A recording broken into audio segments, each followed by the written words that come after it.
Welcome everybody to List Critics 2! Like Simon's Quest. You say it the way my nephew would say it. Two! Ooh. Bye, sucker! Oh yeah, bye sucker. You want to know? Okay, guys, I sent Jesse a 2-second video last night of my nephew going, bye, sucker! You know, I was taken a little aback. You want to know the context of that? Yes. We were playing Pokemon, and he was fighting the league, and I was coaching him, because he can't really read, you know. Mm. So I'm just telling him what attacks are what, and then letting him choose, and he was doing pretty good, and he was doing really good, and he beat, you know, like, really tough Pokemon, and it goes down, and as it goes down, he goes, bye, sucker! And I just lost my shit, because he'd never said anything like that before, and it was out of nowhere, and I laughed for like a minute, and then I got the camera out, my phone out, and I said, do it again, and that's why it wasn't, you have to imagine what you saw only 10 times more enthusiastic, because the second time he was a little, like, nervous, because I was recording him. Like, bye, sucker. Say, bye, sucker. But the first time he came out so enthusiastic, he goes, bye, sucker, and then I hear Nathan, his little brother from the other one, go, bye, sucker, bye, sucker, bye, sucker. And Well, at least it's sucker. Well, yeah. But I was like, said to him, like, what are you coming from 1973, sucker? Really? You jive turkey. Like I was watching a Kevin Hart show, and he says, you know, this guy cussed me out, but I could tell he was old by the way he cussed me out. He starts off with, listen here, sucker. Yes. All right. Well, we're going to begin as we normally do, with 21 instances of Tumblr getting deep from pleated jeans. Let's go deep again. Oh, balls deep. Mm. Okay, so this first one, Spooky Fernelia says, if you are asexual, you do not experience sexual attraction. If you are aromantic, you do not experience romantic attraction. If you are aromatic, you have a pleasant and distinctive smell. And Ed Cynic replies with, and if you are automatic, systematic, and hydromatic, then why are you grease lightning? That just deflated the whole thing for me. I agree. I think that ending it with the aromatic thing was yeah, better. right? You know, that person just kind of pissed on the parade there, so to speak. That's when you go, no, too far. Yeah, just stop. Stop it. Okay, Mayat Pisgay? Mayat Pisgay? I don't know if I'm saying it right. It says, my fiance's dad is Arabic, has a really thick accent, and doesn't really understand cursing.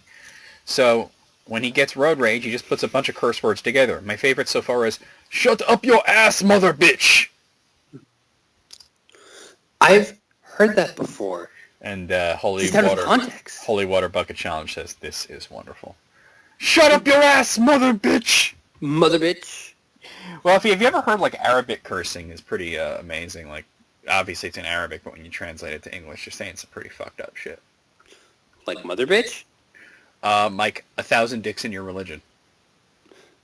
Oh, damn. Well, yeah. That's sometimes that holds true. I was reading this list. This is ages ago. I might actually bring that list up. It was curse phrases from all around the world. Oh, cool. Hold on. Let me see if I can bring it up so we could do it after this. Yeah. It was from Cracked, so. Okay. Oh, yeah, here it is. The 9 most devastating insults from around the world. We'll do that after the Twitter jokes. All right. Because I think that would be really cool. Okay, Just Shower Thought says, the first guy who heard a parrot talk was probably not okay for several days. Crazy Kitsune replies with, actually, weird history fact about that. The island of Bermuda's first name was Isle of Devils, being thought to be filled with demons and angry spirits when it was actually just filled with some loud-ass birds. I can imagine that, like, you say something in the jungle, and then you hear this creepy voice replying. You're like, yeah, I hope there are devils in this woods, right? I think that bird just talked. Like, I don't believe in anything anymore. Yeah, they're probably thinking that's not a bird, that's a demon. Yeah. Okay, Alwood says it takes 460 hours. Oh, we've seen this one. It takes 460 hours of training to be a cop. It takes 1,600 hours of training to cut hair. And Samurai Flocka says something ain't right. Oh, yeah. Well, you know, and I'll say what I said when I did this on List Critics with Tanya back in the day. That's because if you cut someone's hair and you fuck up, there are actual consequences. Okay. Tampon Tampoff says organize his future around doing as little math as possible. Sounds about right. That's it? Yeah, like... Sounds about right. That's like when you're in high school and you're learning like trig and shit, and you're like, when am I ever going to, because we always had those arguments with the teacher, when are we going to use this? And then you spent the rest of your life trying to make that prophecy true that you're never going to use it. Yeah, but people don't realize it does help you analyze shit, you know? Yeah, it does help you think a certain way, which gives you an analytical mind, and it's all about problem solving. Exactly, like so don't think that it's useless. If you could solve a quadratic equation and you can solve, a minor problem in an office setting, you know what I mean? Yeah, do I want the red or the white chowder? Well, they have pink chowder. Oh, no. It's the two mixed together. I don't understand. It's the white chowder with the tomato sauce mixed in. Yeah, makes sense. Pretty good. Okay, Mutilated Memories says, that's a great name, by the way. I will never understand girls who throw their bras at guys. This is another repeat. I will never understand girls who throw their bras at guys on stage. Those things are fucking expensive and he has no use for it. Like, what do you want him to do? Pass it down to his firstborn daughter? Yeah, it sounds like a remix going on here. Maybe they do that. Maybe, like, when you're at, like, the Kiss show or whatever, and you throw your bra on the stage, and then Gene Simmons brings it to his daughter, like, hey, I got you this. I don't know if it's the right size. I mean, it's used, but we'll put it through the wash with some bleach. Yeah, no problem. Humorous says T-shirts. Oh, God, are these all repeats? Yeah. Hold on, let me look down this. Okay, repeat.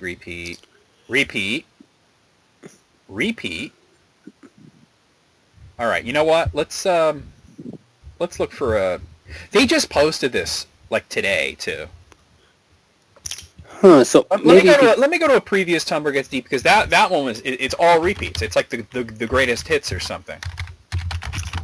Come on, pleated jeans. Come on. Yeah, I mean, let me go to the previous one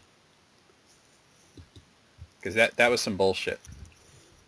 Okay. All right. Here, this looks like. Let me just look down it real quick and see if. Okay. This is all new stuff. All right. Starting over with Tumblr Gets Deep. Olin Hot Lanta says. I mean, in that other one, the first few were new, but then it quickly went into the greatest hits. Olin Hot Lanta says, I just want to help out all the people with no money, but I am people with no money. Yeah, right. Ain't that the truth? Moisturizer says, I'm crying my best. Adulthood. Aww.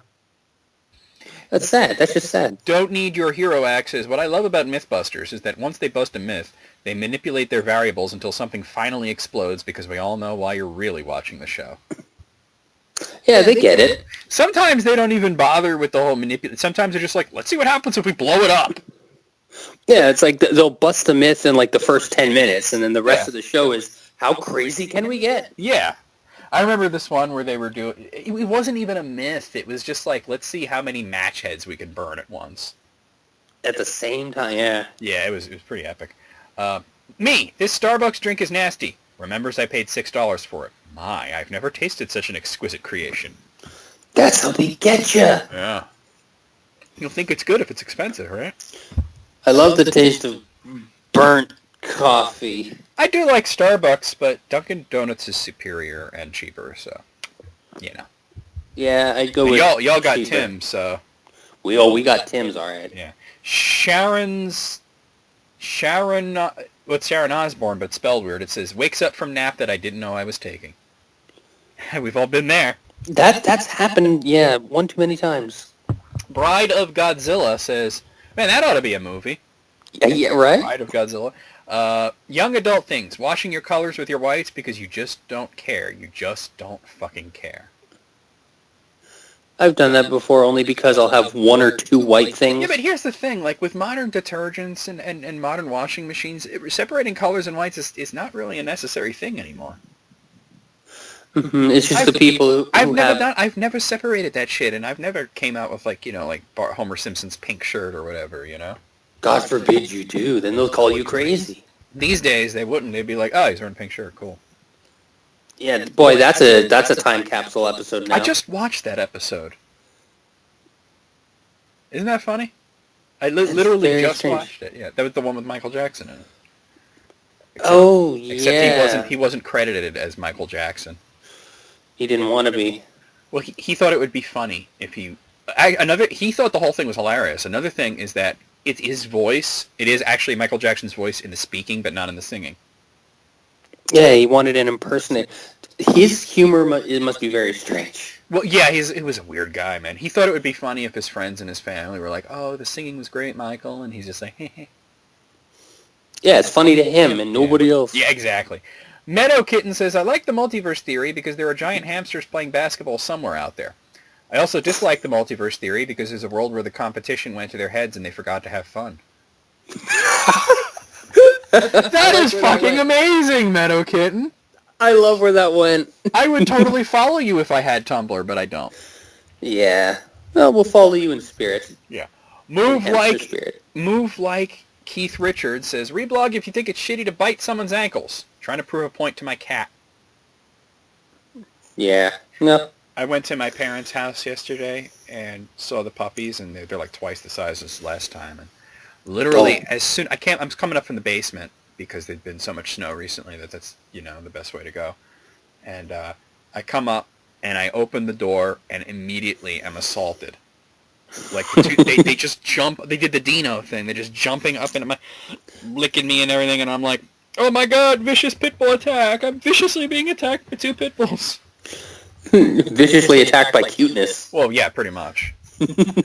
All right. Cold Mothers. This one's actually a repeat, but it's the first one on here. Cold Mother says, be careful who you call ugly in middle school. Not because they might get hot or something, but because that's mean. Yeah. Just don't be a dick. Yeah, don't be a dick. Lebanese. It's like Lebanese, but with bay in the middle. Yeah.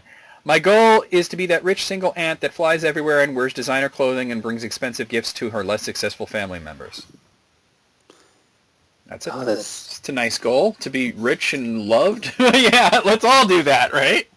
Yeah, very specific to pick aunt, though. Well, she's a female and maybe is not interested in having kids of her own. Yeah, that's true.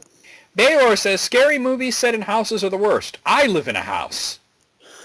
Oh, shit. I gotta get out of here. It's a good one.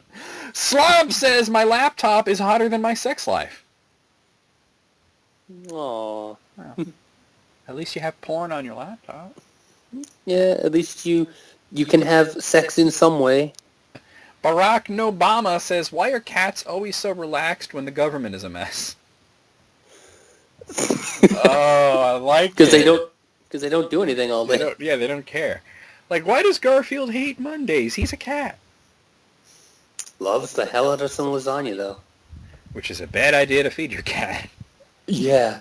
Estpolis. This person's named Estpolis. I think that's an anime or a video game or something. It's Lufia.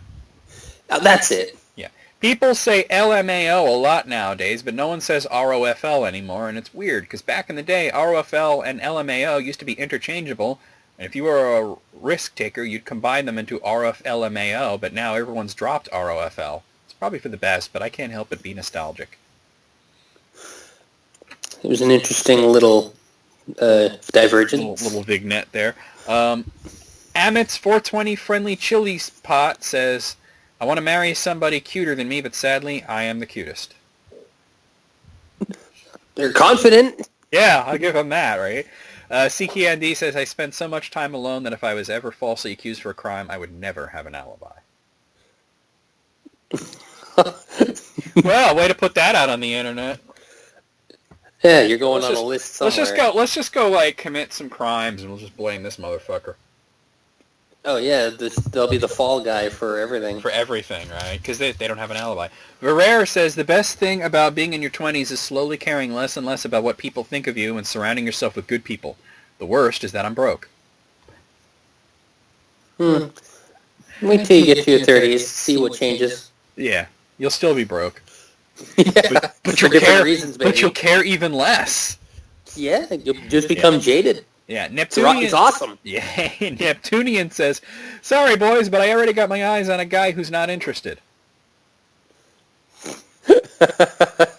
I have heard that many times. Oh, yeah, that happens. Aesthetic says, always say thank you to the bus driver and the crossing guard and the cashier. This is crucial. I always do after getting off the bus. Yeah. What about the crossing guard? Do you say thank you to the crossing guard? I haven't seen a crossing guard probably since I was a child. Yeah, why would you? What about the cashier? You say thank you to the cashier? Every time. Yeah, me too.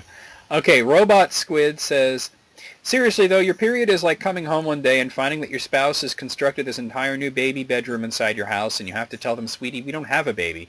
And then your spouse flips the fuck out like, the fuck do you mean we don't have a baby? I did all this work. And then they spend the next week tearing the whole room apart and throwing it all into the street and screaming at you. And then finally, when the room is completely gutted, they calm down and say, it's okay, hon, we'll have a baby next month. And then they start building the room again, and this shit keeps going on for the rest of your life until you hit like 50, and then your spouse leaves you, but not before setting the whole house on fire, so it's never the same again. Uh-oh. I think their person is just tearing down the house now. Yeah, they might be. And the Noodle Boo says, actual best description of a period in the entire world. That is a pretty good description. That's basically the way it works. And finally, DocuBot says, haha, have fun in high school today, nerds. I'm going to be doing cool adult stuff like sleeping whenever I want and crying. Sometimes waking up doing just that. Yeah, okay. Well, that is just spectacular. I'm so glad we abandoned that other one and went to that, because that was a really good grouping. There was one repeat, but yeah, there was one. That ain't that big of a deal for one. I mean, 1, 2, that's fine. After it gets like the whole list is repeats, that's like, fuck off with that white bitch shit. Yeah, you ain't so big. You're not the boss of me. At a 21, I'll give it a 20. Yeah, I'll knock off the one for the repeat. Yeah, repeater. Exactly. Okay, Twitter jokes everyone should read. 15 of them. All right. Kendra Gaylord at Kendra Gaylord says, how many lost cats walk by the telephone pole with their missing flyer on it? Just another reason to teach your cat to read. Yeah, but luck with that. What was the joke that one comedian said that to the cat, he's not really missing, he's free. Yeah, exactly. Now, the way I see it is cats probably could read, they just don't care. Yeah, but that's with everything. Yeah, exactly. Like, they probably could read if they wanted to, they just don't see a reason to. Brandon Kelly at Bad Sandwich says, diarrhea is too hard to spell, so I call it crapple sauce. That's great. Diarrhea is not the easiest word to spell. Yeah, you 2 R's, they slip in an H. Where's the H going? You know, it's just weird. Allison Stevenson at Just About Glad says, who am I? Discardus. Why am I? Camus. What am I? Chop liver. Oh. Okay. Aha. Okay, that's a total dad joke there, Allison. I like a good dad joke. Okay, so Sam Gritner at Sam Gritner posts a picture of a restaurant called the Taco Truck. But it's not a truck, it's a building. It says the Taco Truck, tacos straight from the truck. And Sam Gritner says, finally, the convenience of a food truck in a restaurant. I think they're doing it backwards.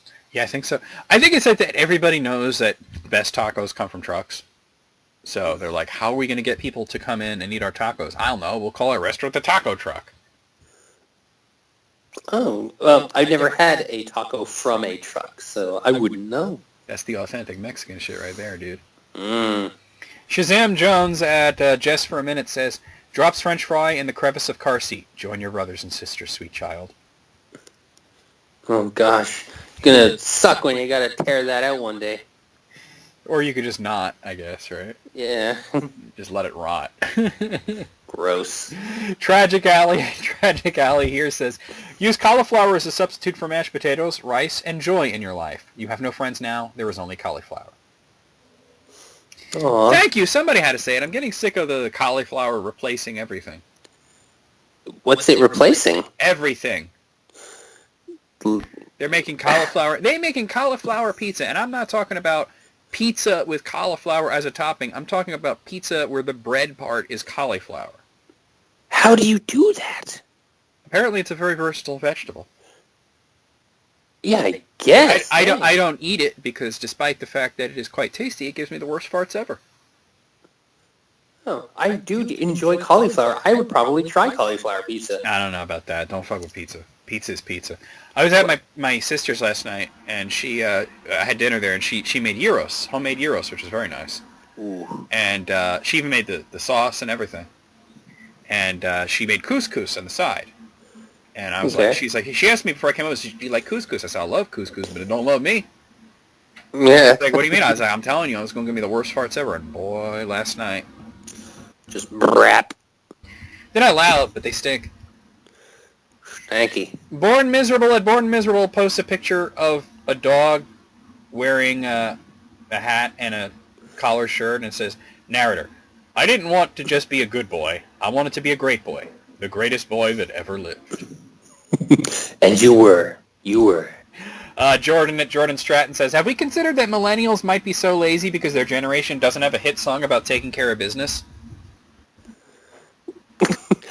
I'm sure it does. It's just not called that so bluntly. This is TCB. They were Canada's answers to ELP, or whatever. Yeah. Their big hit was TC... I can't remember how it goes. Shit. Oh, this is BTO. They were Canada's answers to ELP. Their big hit was TCB. Everyone talked like that. We didn't have a minute to spare. Lil John Levitt said, in the Bagdag says, hosting a kid show. Okay, everyone, what time is it? Say it loud. Owl touching time. Camera zooms in on a startled barn owl. Dun dun. It sounds like something out of Pee-wee's Playhouse right there. Yeah, you bring out the owl, everybody screams. Ah! Infinity plus one at Stuck in a Portal says, me, I watched porn. 911. That is not an emergency. In fact, it's quite normal. I'm going to put you on speaker. Can you repeat that? Listen up, Mom! Ah! You know, you might get arrested, but that's the way to handle it, I guess. Yeah, prove you're wrong, Mom. Marf at Marf Salvador says, date, you don't look anything like your profile picture. Incredible Hulk. The bus was late. That's good. Okay, I see you there. Yeah. Slam Squat Thrust at Gregon says, Judge, state your name. Me, not guilty. What? I had it legally changed. You're not guilty? Moon walks out of there. Nice. If only that worked. Oh God, this is a creepy name. Dr. Happy Knuckles. No. At Dr. Happy Knuckles says, I'm writing a screenplay where a shark attacks people at the beach, but like emotionally. Oh, what would that be called? Flaws? Flaws 2, Flaws 3D, and then finally Flaws the Revenge. Yeah. That's pretty good. I like that. Mo at Chew says, Seance, knock knock. Who's there? A Ouija board spells out ATCH. Achoo spells out bless you. Damn it, Grandpa! Dad jokes from beyond the grave. Granddad jokes. Yeah, and finally, Mayor P at Pun Magnate says, interviewer, tell me about a time you refused to compromise. Me, no. Okay.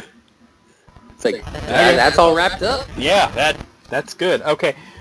You know what? This wasn't a bad grouping at all. It wasn't as good as the Tumblr post, but it was pretty Still good. very nice. It was pretty good. Out of 15, I'm gonna 12. What do you say?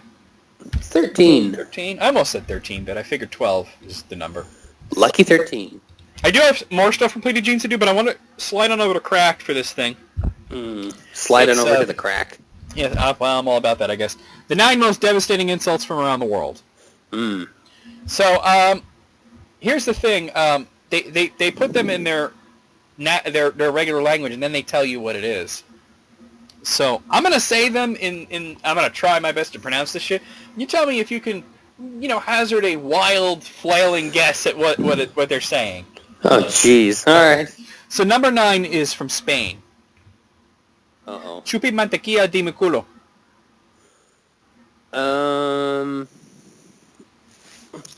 I hope your mother sucks a dog's anus. Wow. You didn't hear madre in there, did you? Come on, man. I don't know. I don't know Spanish, dude. Chupe mantequilla de mi culo means suck butter from my ass. I was not far off. You weren't that... Well, you heard culo, you knew that's ass. I mean... I didn't know that was ass, actually. Oh, really? Yeah. Culo means ass. I was shooting in the dark. Yeah. So, well, that's the point. I know you're not going to get any of these. I think it's just fun to have you shoot in the dark, so to speak. Yeah, I mean suck butter from my ass. That's how they get down in Spain, man. Oh, that doo-doo butter. Yeah, doo-doo butter. That's truffle butter. Okay, so this one's... I mean, you're going to know this one because I already said it earlier, but this is Arabic. It's Elif Abdinik, which is, as I said earlier, 1,000 dicks in your religion. Like I said before. By the way, I got to back up. because they have alternates. They have like other examples for each one. So for the other Spanish ones, they have "Me cago en tus muertos," which is "I shit on your dead." Oh, wow. "Me cago en Dios," which is "I shit on God." Whew. And "Me cago en tu puta madre," which is "I shit in your whore mother." Shit in your... Oh, my gosh. Yeah. Woo! So some other Arabic phrases that you could use are "Al ila yashmatak," which means "May you be struck by a dick." Wow. Say "Arife damerik," which is "My dick in your conscience." Notice a theme here? A lot of things and other things. Yeah. And well, they're all dicks. Yeah. And "Eria e atzaf seder anak," which is "My dick in your mother's rib cage." What the fuck? That is very specific, right? Yeah, like maybe the ribcage has some holy significance, though? But why is it all dicks? You notice that each one's get the dick. Because that maybe impurifies it in their religion or something? Well, this next one's Irish, and they do speak English in Irish, but it's got a bit of slang in there, see if you can figure out what it means. He's as thick as a bull's walt. He's stupid. As dense as an erect bull's penis. Oh. Yeah. Other helpful Irish phrases include gobshite, which is a way of saying shithead. Yeah. Piss artist, which is not what you think it is. It means alcoholic. And I was going to say, like, to be pissed. Yeah. And as thick as manure and only half as useful. Thick as a brick. Okay, so number 6 is from Bulgaria. Ooh. And the big insult here is Gladna Karpatska Vachika Sidalag Kasamine Dati Praidiba. Good job.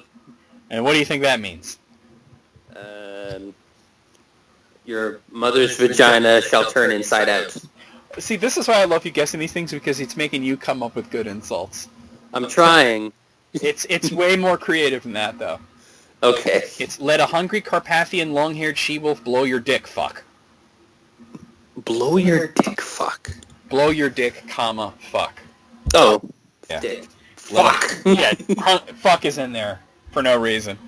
But wow, Carpathian. That's going back. A hungry Carpathian long-haired she-wolf, blow your dick, fuck. Okay, that's pretty clear. I'm not going to come up with that shit on I my know, own. nobody is. Some other helpful Bulgarian phrases include Matya ti duha na mechki vigrata, which is your mother sucks bears in the forest. Oh, I thought I heard macchiati. I was like, oh, okay. Your mother sucks bears in the forest is a really good one, though. Yeah. Da iba taz krivaniva means fuck this tilted field. Okay. Why not? And grazna sikata salata means you're as ugly as a salad. I never really looked at a salad and thought, that's pretty. Yeah, well, that's why, because they're ugly. Yeah. Okay, so this next one, number 5, comes from China. Kauni zuzong shi dabai. I'm sorry, shi badai. Okay. Kauni zuzong shi badai. What do you think that means? I will rape your dreams. Ooh, I like it. It's not that, though. It's fuck the 18 generations of your ancestors. Oh, yeah, they're all about honor and ancestors and shit. Another one, they also, another one is Nidemuchin shor igadawukwe, which means your mother is a big turtle. Oh, Gamera. Friends all children. They say that... Oh, wait, that's Japan. That's Japan, yeah. The reason you would say somebody's mother is a big turtle is basically turtles don't know their father, so it's a way of calling someone a bastard. Oh, wow. Taking a couple extra steps there. Yeah, the Chinese are very clever. Okay, so this next one is from Iceland. Ooh. And this is a very, very simple, it's one word, it's afatatari. That's one word? Afatatari. It is one word. Do you know what it means? Take a wild guess. Translate that into one word. Oh, I was going to say, maybe it's like a big hyphenated word like apple-shaped genitals. Well, it is a compound word. Apple-shaped. Okay, it's actually grandfather fucker. Oh, okay. Yeah. Not They bad. don't believe in calling somebody a motherfucker. They want to go up a generation. I guess they saw Bad Grandpa. Other Icelandic phrases include drulsukur, which is telling someone that they're a plunger. Trokalesa, which is girl who drives a truck. Okay, well, whatever. It's sort of calling somebody a butch lesbian. Yeah. Naradil means corpse fucker. Ah. Rorori means sheep fucker. And Fransuarors is uncle fucker. Face, uncle fucker. Uncle fucker. Yeah. Okay, number 3 is from Armenia. Oh. Glirit Morten had Sarma Shinem.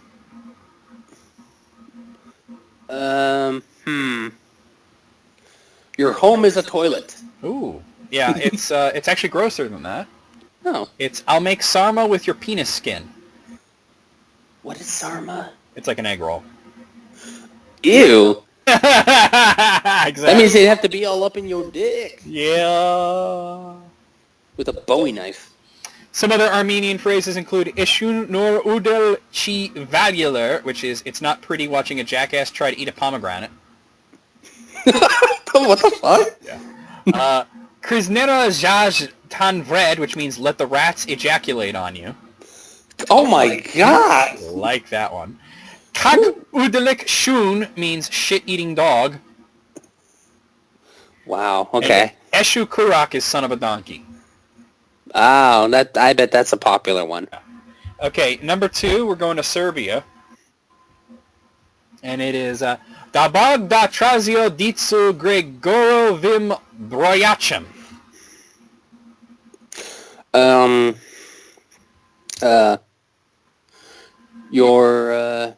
Your voice is like a defective Gregorian chant. I don't know, I heard Gregorian there. No, Gegorivim is what I said. Oh, Gegorivim. Gegorivim. It means, may God give you to search for your children with a Geiger counter. Oh, wow, okay. That's That's a pretty little clever. That's dark, isn't it? Yeah. Well, the other 2 helpful Serbian phrases are also kind of dark. Jibote Papa, which means the Pope fucks you. Ooh, dude. There's a Pope shit in the woods? Yeah. And Dabag de ti Kruka bila na CNN, which is may your house be live on CNN. What, like a murder thing? I don't know. Yeah, meaning more like I hope NATO bombs your house. NATO bomb. I knew somebody with the nickname NATO bomb in high school.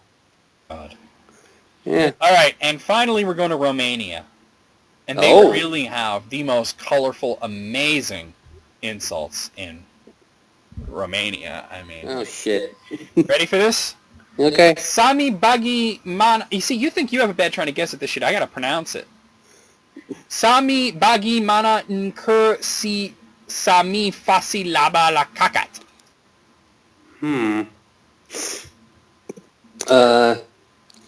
You fuck your dog with your own shit.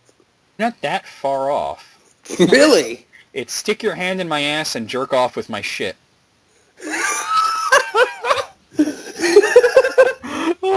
Wait How a minute, imaginative, right? that means you're gonna get ass fucked. Alright, whatever you think. There's also Shampona mi ai floki ku saliva, Ooh.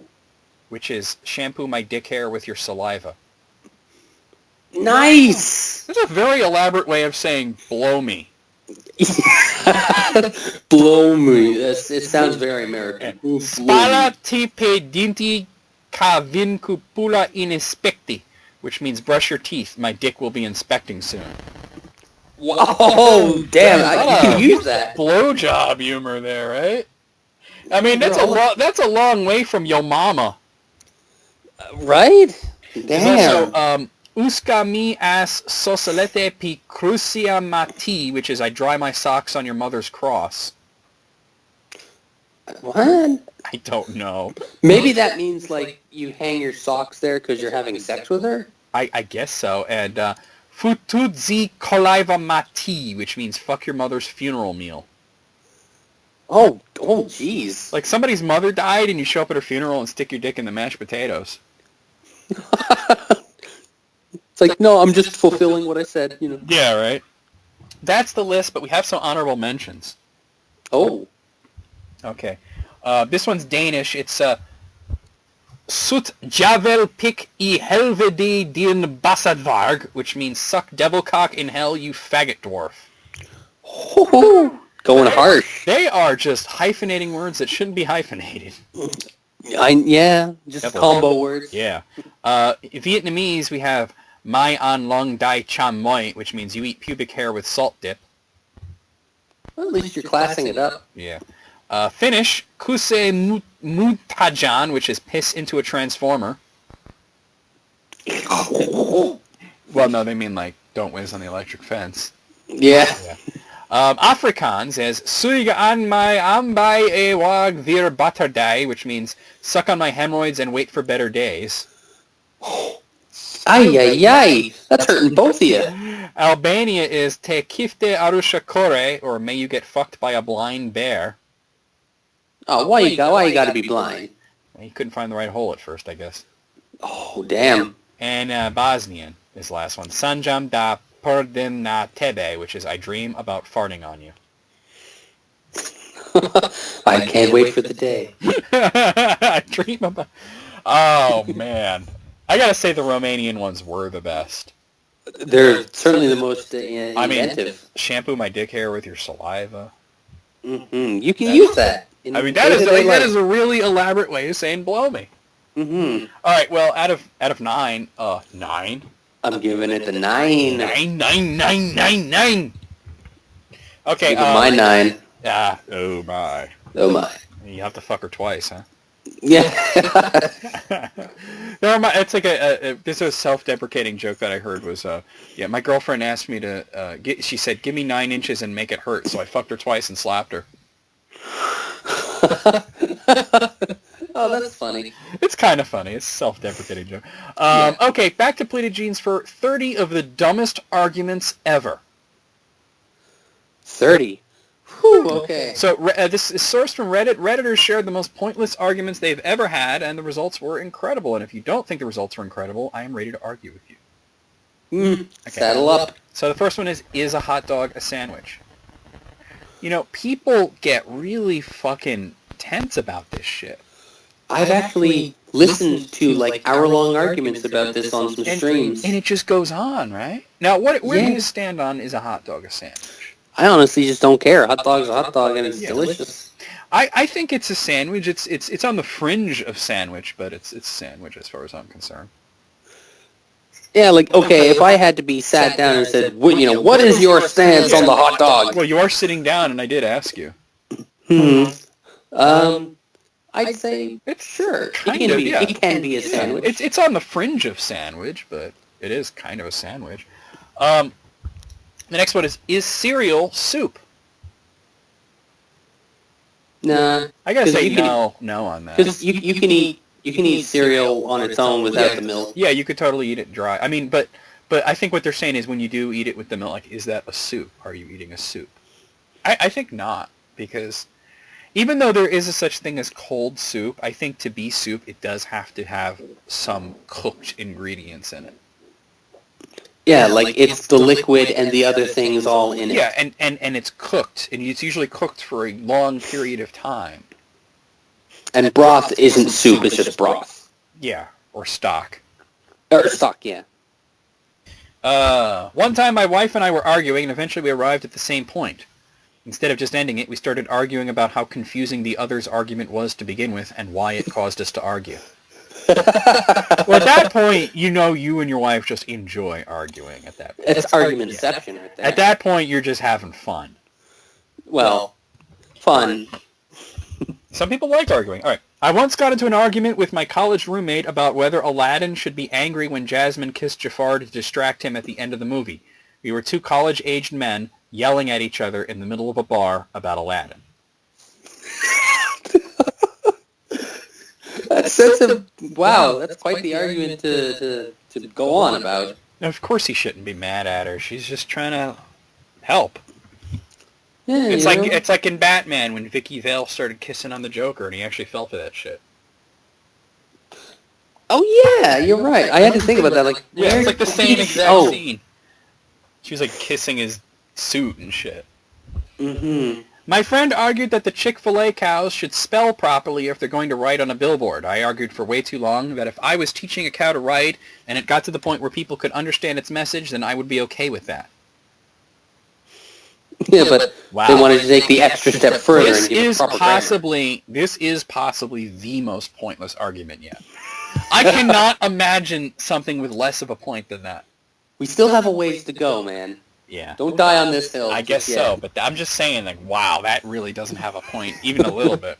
I mean, the other ones are at least fun to discuss, you know, but... Mm-hmm. How deep can a pan be before it becomes a pot? We still haven't figured it out. Oh my god. Well, I guess there probably is an official designation, we just don't know what it is. Yeah, they probably have the official measurements and all that stuff. Are you naked if you're wearing socks? Ah. I think that's a person-to-person thing right there. I think, like, it depends on, you know, how you're, because some people think naked means no clothes at all, and some people think naked just means all the goodies are showing. Yeah, like, what if you have, like, you know, crotchless panties and then, like, a shirt with the chest cut out? Yeah, as far as I'm concerned, you're not naked. You're just wearing very revealing clothing. Mm-hmm. So I think you're not naked if you're wearing socks. Yeah, like the idea of... See, that's the thing is... You're practically naked, but you're not naked. Practically naked, yeah. What is hummus made out of? I said garbanzo beans. My boyfriend said chickpeas. Neither of us knew what the other was. Oh, boy. But that's a regional thing, because they are the same exact thing. It's just... The exact same thing. It's just, what are you calling them? It's a regional difference there. Mm-hmm. The great toilet roll debate. It goes over, you heathens. Am I the only person in the world who doesn't care about this? I don't really care either way, but if I had to pick, I'd probably go over because it is closer to me. Because people have asked me, what do you stand on this? And I'm like, I don't. But if you had to, I don't. You know, gun to your head. No, because I sometimes I put it one way, sometimes I put it the other way. It's just whatever happens. I'm not paying attention when I'm doing that. I'm thinking about other things. When I'm by myself, I'll always put it over because then it's just a little bit extra closer to me. I don't. That's it. I really don't care. I really just honestly don't give it. I don't see why there's such a debate over it. That reminds me, I gotta pick up toilet paper. Oh, there you go. A shouting match about whether or not being in a high-wing plane versus a low-wing plane would affect your safety as it crashed into the side of a mountain. It's a mountain, for Christ's sake. It's not going to end well. Mountain's not going anywhere. Yeah. There was a guy I worked with who refused to believe that fish couldn't swim through snow. I couldn't let that one go without stating my case. Well, fish could swim through snow if it's warm enough. Yeah, because then it's no longer snow. Exactly. Very hot snow. I argued over which is the best color of M&Ms for a good hour or so once. Well, I mean, it is just food coloring. They don't taste different, so it really is just an aesthetic choice. And it's all in your brain, right? Like, you think the red ones taste different than the blue ones. Well, they don't. But the point is, like, I think that, like, picking your favorite is, like, it's really just what is your favorite color. Mm-hmm. Remember when there were brown M&Ms and there were, like, a lot of them? Yeah. That was boring. M&Ms are very colorful now. Which is good. Yeah, like Smarties. I've been in an argument over whether cold-blooded animals are actually cold. Like on a hot day, you could cool off by cuddling a lizard. Oh, just that's a facepalm right there. Yeah, it doesn't work that way. No. A cold-blooded animal, I'm going to explain this to anyone who doesn't know, would be basically whatever the temperature of the room is. So if it was hot in the room, the lizard would be hot. If it was cold in the room, the lizard would be cold. A warm-blooded animal is going to be warm no matter what. Yeah, it's static. An ongoing debate with my wife is whether the cheese or meat should go in a taco first. Clearly the meat should. That's what I would do. Traditionally the meat goes in first, but sometimes I put like a little layer of cheese and then the meat and then more cheese. Because man. Because then the cheese, it helps it melt better. But yeah, the meat should go first. That's like people who ask for butter halfway up when they get their popcorn. A girl, you do that, don't you? I could just tell. I don't like butter on popcorn at all. Oh, you don't? Oh, really? What? Not I even like it plain. Like real actual butter, not that fake butter crap. No, I just don't like butter at all. Wow. Like, I just like it plain. Plain popcorn. That's right. Ain't nothing wrong with that. I like to put Parmesan cheese on it. Okay. A girl in my cheerleading squad in high school didn't believe in dinosaurs and thought all the bones that were found were faked for movies. Somebody tell her that we were finding dinosaur bones way before there was a such thing as a movie. And you can carbon date that shit. Well, people who believe in the kind of crap that she's talking about don't know what carbon dating is and couldn't understand it anyway. Flat earthers. Yeah. No, I'm just talking about dumbasses in general. Yeah. I mean that is one specific type of dumbass, but I was talking about just general dumbass. General DA. Yeah. An ex-boyfriend didn't believe there was a difference between mayonnaise and Miracle Whip. A screaming match in his parents' kitchen ensued. As you should scream at someone who would believe something so retarded. They are very different compounds. They don't even taste similar. Miracle Whip is gross. I mean, mayonnaise is kind of gross too, but Miracle Whip is extra gross. I'm just not a fan of the white spread. I'll put it that way. You ever read The Dark Tower? No, but I know about it. There was a scene in the last book where, they went to get a sandwich. And he said, Eddie sends Roland to get a sandwich. And Roland always has difficulty pronouncing words from our side, from America. And he would say, can you say hoagie, hoggy, no, hoagie, hoogie, close enough. Can you say lots of mayo? Lots of mayo. Okay, So he sends him, and he brings back the sandwich, and he says, I brought your sandwich, but personally, lots of mayo. Personally, I would have picked a sauce that looked less like cum.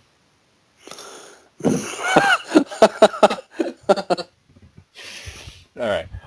My friend tried to argue that they use a laser to shoot a hole in the dough to make donuts. Why would you think that? Why is that a thing? Maybe that's what they want, not what they. Maybe they're. I know how that happened. Their dad told them that when they were like 3 years old, and they never figured out that they were being fucked with.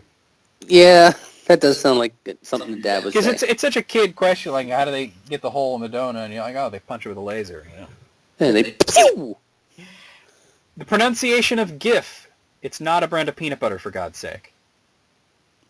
Even though the creator says GIF, it's GIF. Yeah, okay. What does the G stand for? It stands for Graphics Interface Format. Do you say graphics? Yeah, graphics. Come on. I say graphics. Whether a movie entirely focused on Yoda would be any good. We literally debated this for more than 2 hours. I don't know if he told his own movie. Well, the way I see it, it's not what you do, it's how you do it. So yes, a Yoda movie could be good, or yes, a Yoda movie could be absolutely terrible. It depends on who's writing it, who's directing it, who's in it. True. You got a point. My ex and I once had an hour argument on what was more popular, the Oxford Dictionary or the Chambers Dictionary. It ended in tears. Tears? Who are these people? Who are these people that are crying about dictionaries? But haven't we all had stupid arguments before? But have you ever cried over something so stupid? Cried? No, but I have had arguments about dumb things. Yeah, but to get to the point where the argument is like where it gets kind of mean and you're crying, I mean that's fucked up. What color was the bikini in the song Itsy Bitsy Teeny Weeny Yellow Polka Dot Bikini? Oh, okay. Well, because when you say yellow polka dot, you assume the polka dots are yellow, so what color was the rest of it? Or are the polka dots like okay. Who cares? Yeah, it was a what do they call those kinds of songs? It's like a gimmick song. Yeah, a novelty song. Novelty, thank you. Oh, Tanya just texted me butts. Butts. I'm just going to reply with asses. The difference between a windshield and a window. The one in front is a windshield. The one in back is a window. There's only one windshield on a car. The rest are windows. Well, yeah I mean... They explained it for us. What argument is there? Yeah, I guess somebody disagreed. They thought the back one was a windshield. Oh.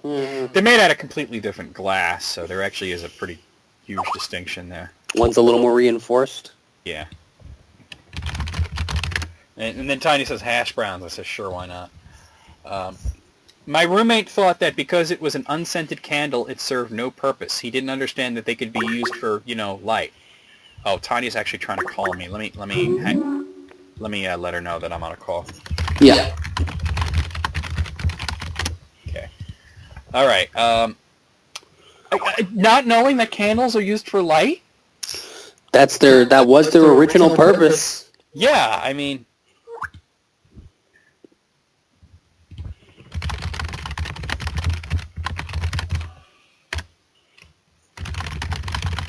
this is my bad. I was actually supposed to have a meeting at 10 with Tanya and a few other people. I forgot about it. I forgot about it. I'm sorry. I'm doing List Critics too. She says, okay, all right. I've been engaged in a heated argument for over 2 years now. Wow. You think an argument lasting 2 hours is bad? Yeah, like, we'll pick this up tomorrow. Yeah. On whether or not Home Alone and Die Hard are Christmas movies. Of course they are. Yeah. Of course they are. Especially Home Alone wouldn't have happened at any other time of year. I mean, the whole point of it was that it was Christmas. Yeah, they were going away on vacation. Yeah. My daughter came running into the house crying and bleeding. Apparently she and her friend just had come to blows over how big their friend's imaginary friend was. Not even kidding. Well, see, isn't that stupider than that one you said was pretty pointless? It's stupider, but it's not more pointless. You know what I'm saying? Like, to argue about, well, the cows from the Chick-fil-A commercials should write better. I mean, like, why would you even think about that? But an imaginary friend, they're not even there. Sarah, who's another person that I was supposed to have the meeting with, and she just put in the chat, "You fuckled with Shuckle, boy." Nice. Don't fuckle with Shuckle. All right. Two of my friends once argued which was better, 5.99 boxes of 4 McNuggets or the 20 McNugget box for $5. It went on for about an hour. All right, somebody get a calculator and figure that shit out, and then you're good. Yeah, that's it. But, yeah, it's literally like the same fucking thing. Yeah, like, don't think about it too hard. Whether or not sandals are considered shoes.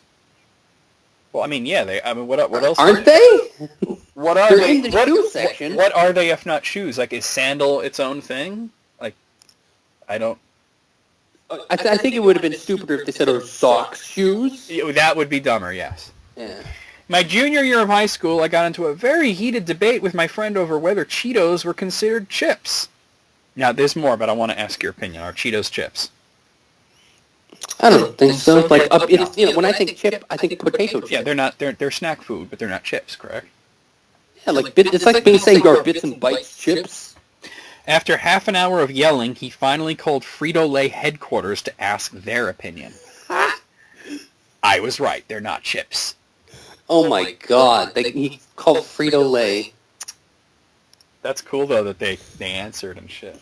It is like you have corn chips. It's the way that they're made. You know? They're puffed corn snacks. I had this. Okay, this is good. I had this one kid in my class kept arguing that space couldn't be a vacuum because if it was, we would all get sucked into space. You know. Has he heard of gravity? Yeah, like we got our own thing going on. Yeah, exactly. I mean, if there was no gravity, yeah, we would absolutely get sucked into space. But there is gravity, so yeah. Mm-hmm. I had to explain the Bob's mom has 3 kids, April, May, and Who riddle to a girl that sat next to me in class. She must have answered with every month at least once, even after I drew the family tree, pointed to Bob and his mother, and repeated it very slowly. Bob's mom. Bob's mom. Yeah, well, obviously this girl's not too bright. Oh boy. She'll make an amazing stripper one day. Hey now, some of them can be quite smart, they just choose their career, you know? Yeah, but some of them... Yeah. Get a better the better strippers are the ones that can't do anything else, so they have to be really good at it, I guess. That was all 30 of them. By the way, there's a comment here of, Mom, why is there a naked girl in your bedroom? She's not naked, Mom, she has her sock on. Yeah. It's like if you're fooling around and you keep your underwear on one leg. It's like, well, I'm ready. Yeah. I'm ready to go if I hear a noise. Okay, so, out of 30, what do you say? I don't know. I liked a lot of them. I'll go 26. It was more interesting than I thought it would be. I will say 27. Another one from Bleeded Jeans. This is 16 hilarious text exchanges. Exchanges, okay. Just text messages. A little back and forth. Yeah. Okay, so this first one, have you heard of this thing called the Hell Challenge that kids are doing now? No? It's where you ask your mom, you call up your mom, and like, it really only works for younger kids, but you say, is hell a bad word? And then they would say yes or whatever, and then you would keep saying it over and over again and see how many times you could say it. Until they hang up or yell at you or something? Yeah. So this one does the damn challenge. So this person texts her mother, "Mom, is damn a bad word?" And she says, yes. He goes, "Damn, okay." And then she sends a picture of her very disapproving face and says, "Didn't I just say it was?" And I gotta, okay. for the full effect, I gotta show you the picture here because, okay. It's this is the epitome of the angry black mama that don't want to hear that jive shit coming out of your mouth.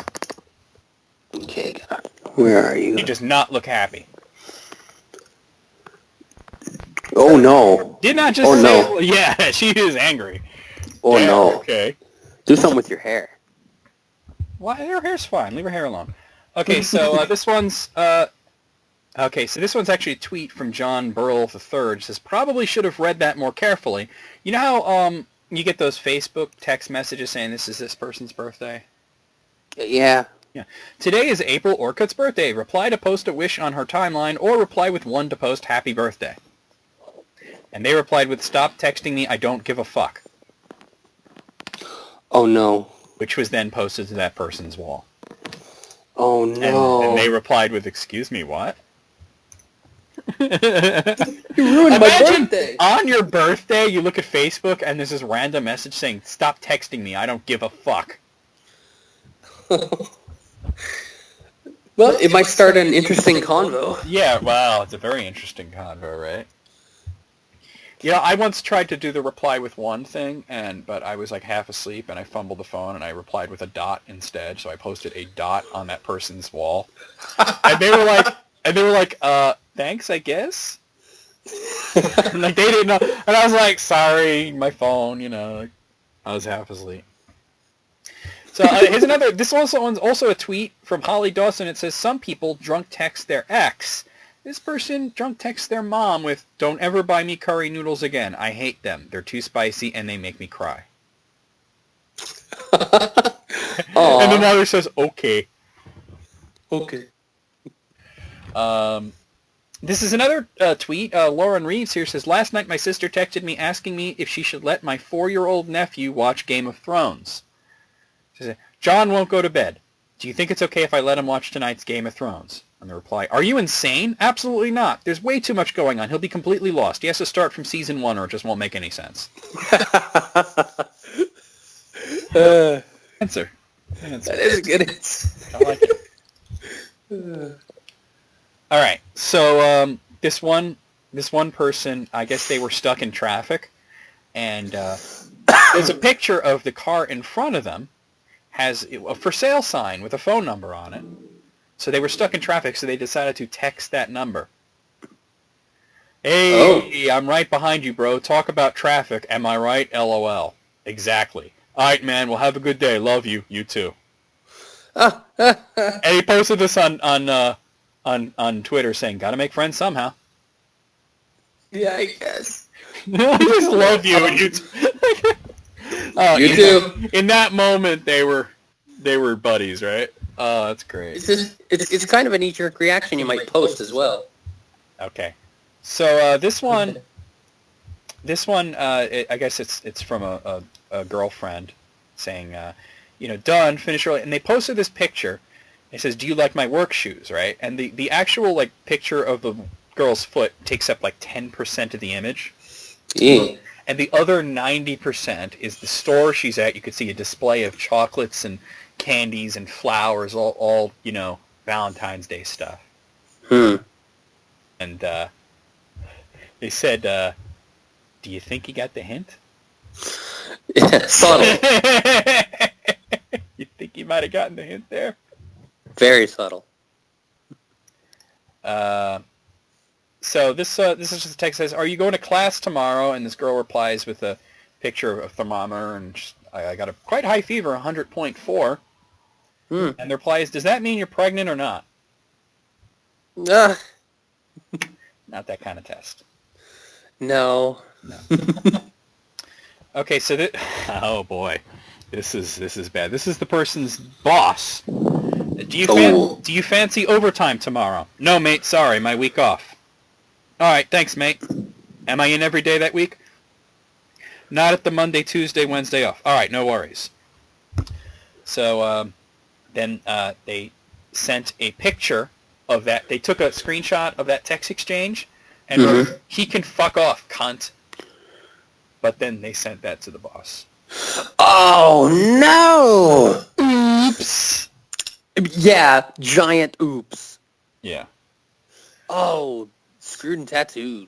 Okay, so this is the text that says, "We should go to IHOP today. It's free pancake day." And the reply is, "Who's this? Besides, I'm happily married with 5 kids, and I don't think my husband would like it if I went out to eat with you. Besides, I wouldn't waste my time with you since you want to take me out only because it's free." And the reply is, "Mom, it's Gracie." Well, at least she's very loyal to her husband. Extremely. Who this? I'm married! Fuck off! That would have been funnier if it was just new phone, who this? Yeah, right? Like, Mom, it's Gracie. That's great. I love it. Don't you recognize me? You're the one we forget about. This is also a tweet. It says, "Wakes up after a night of excessive drinking, checks text. I just caught a Snorlax. I'm so proud of you, babe, and all of your achievements. You've worked so hard to get here. I know you're doing all this for us. It's times like this when you realize how much your hard work pays off. You're only going to get better and stronger." And it goes on and on and on. It's at by the way, the "I caught a Snorlax" text was set at 1 a.m. The reply was at 3 a.m. You had to have some time to craft such a reply, huh? Probably took that long just to write it. Okay, so the backstory behind this one is apparently this girl was woken up by her brother having sex with some girl in the other room. So she texted her mother about it. "Friggin' hell, who has he brought back? Got pillow over my head. How do you feel for me? My bedroom door is open. When does it stop? I thought you were having a nightmare. I was going to shout and see if you were okay, for fuck's sake. Ha ha ha ha. Even Alfie is getting pissed off. Can hear him huffing. Who is it? He's either bloody good or she's going for a distinction at level drama." That is a pretty good exchange right there. It says, "When you mistake your mate Dave for your ex-driving instructor, also named Dave." And sent, "Oh no. Hello, you little dickhead. Why would you ignore my message?" And then the reply comes, "Hi, Eve. It's been a long time since you last messaged asking me for a driving lesson, and so I assumed you no longer needed or wanted them. I assure you I've not ignored any messages. I'd be happy to start up your driving lessons again, however, not after being called a dickhead." Oh, hopefully they resolve that little snafu. You just say, "Oh, wrong person." That's all. You know, wrong Dave. Yeah. Dave's not here, man. Dave's not here, man. Okay. Who ate Coco's vanilla ice cream? Lol, me. Sad. She's a cat. She's waiting for some. Literally a feline. I'm not kidding. She doesn't need fucking ice cream, dude. We give her some every night. Mom, come on. We do, but we'll give her a popsicle and see if that satisfies. This is so dramatic. She's a cat. Oh my god, arguing about giving a cat ice cream. Cats can't taste sweetness, so I don't know what they're getting out of ice cream. And aren't they lactose intolerant? Yes, cats are lactose intolerant. Yeah. Adult cats are. If it's a kitten, they're not. Yeah. Oh. It's lose-lose. Oh, wait. I should scroll down. There's a little more. Post a picture of an angry-looking cat and it says, "Where's my French vanilla?" Yeah. Oh, my God. Oh, my God. That's a cute cat, but very pissed off looking. All right. So I guess this is a conversation between two chicks. Mm. Are The Rock and Dwayne Johnson the same person or twins? Twins, mate. One's a wrestler, one's an actor. Oh, I don't really know who they are. Nah, Dwayne was in Fast and Furious and The Rock was in WWE. I've not seen either of them. And they post pictures. That's The Rock. That's Dwayne. Oh my god, they look so similar. See why people get confused? Yeah, man, weird as fuck. I'd like to imagine that the other person was fucking with them. I hope so, because I'm shaking my head over here. I am too. Okay. I changed Allison's phone to whenever she says sorry to some really long Star Wars quote. Make her say sorry in the group chat. and then it goes to the group chat. Allison, let's play a game. Okay. Called Finish the Lyric. Ready? Yes, ready. Is it too late to say I'm... And then, Darth Plagueis the Wise? I thought not. It's a story that the Jedi wouldn't tell you. And it's that whole shit from episode 2. Yes. Like the whole fucking thing. That's pretty Can you good. imagine that? That's amazing. It's a way better song. Yeah, right? That reminds me of a story I heard of a guy. Somebody stole his phone. So he did one of those things where you can send text to the phone through the computer. Oh, yeah? And he sent, like the entire works of Shakespeare. Holy shit. Yeah. At 140 characters apiece. 160 characters apiece. Oh, no. Just bloop, bloop, bloop. Yeah, bloop, yeah, bloop, just bloop. constant. Bloop, bloop, bloop. Yeah. Oh.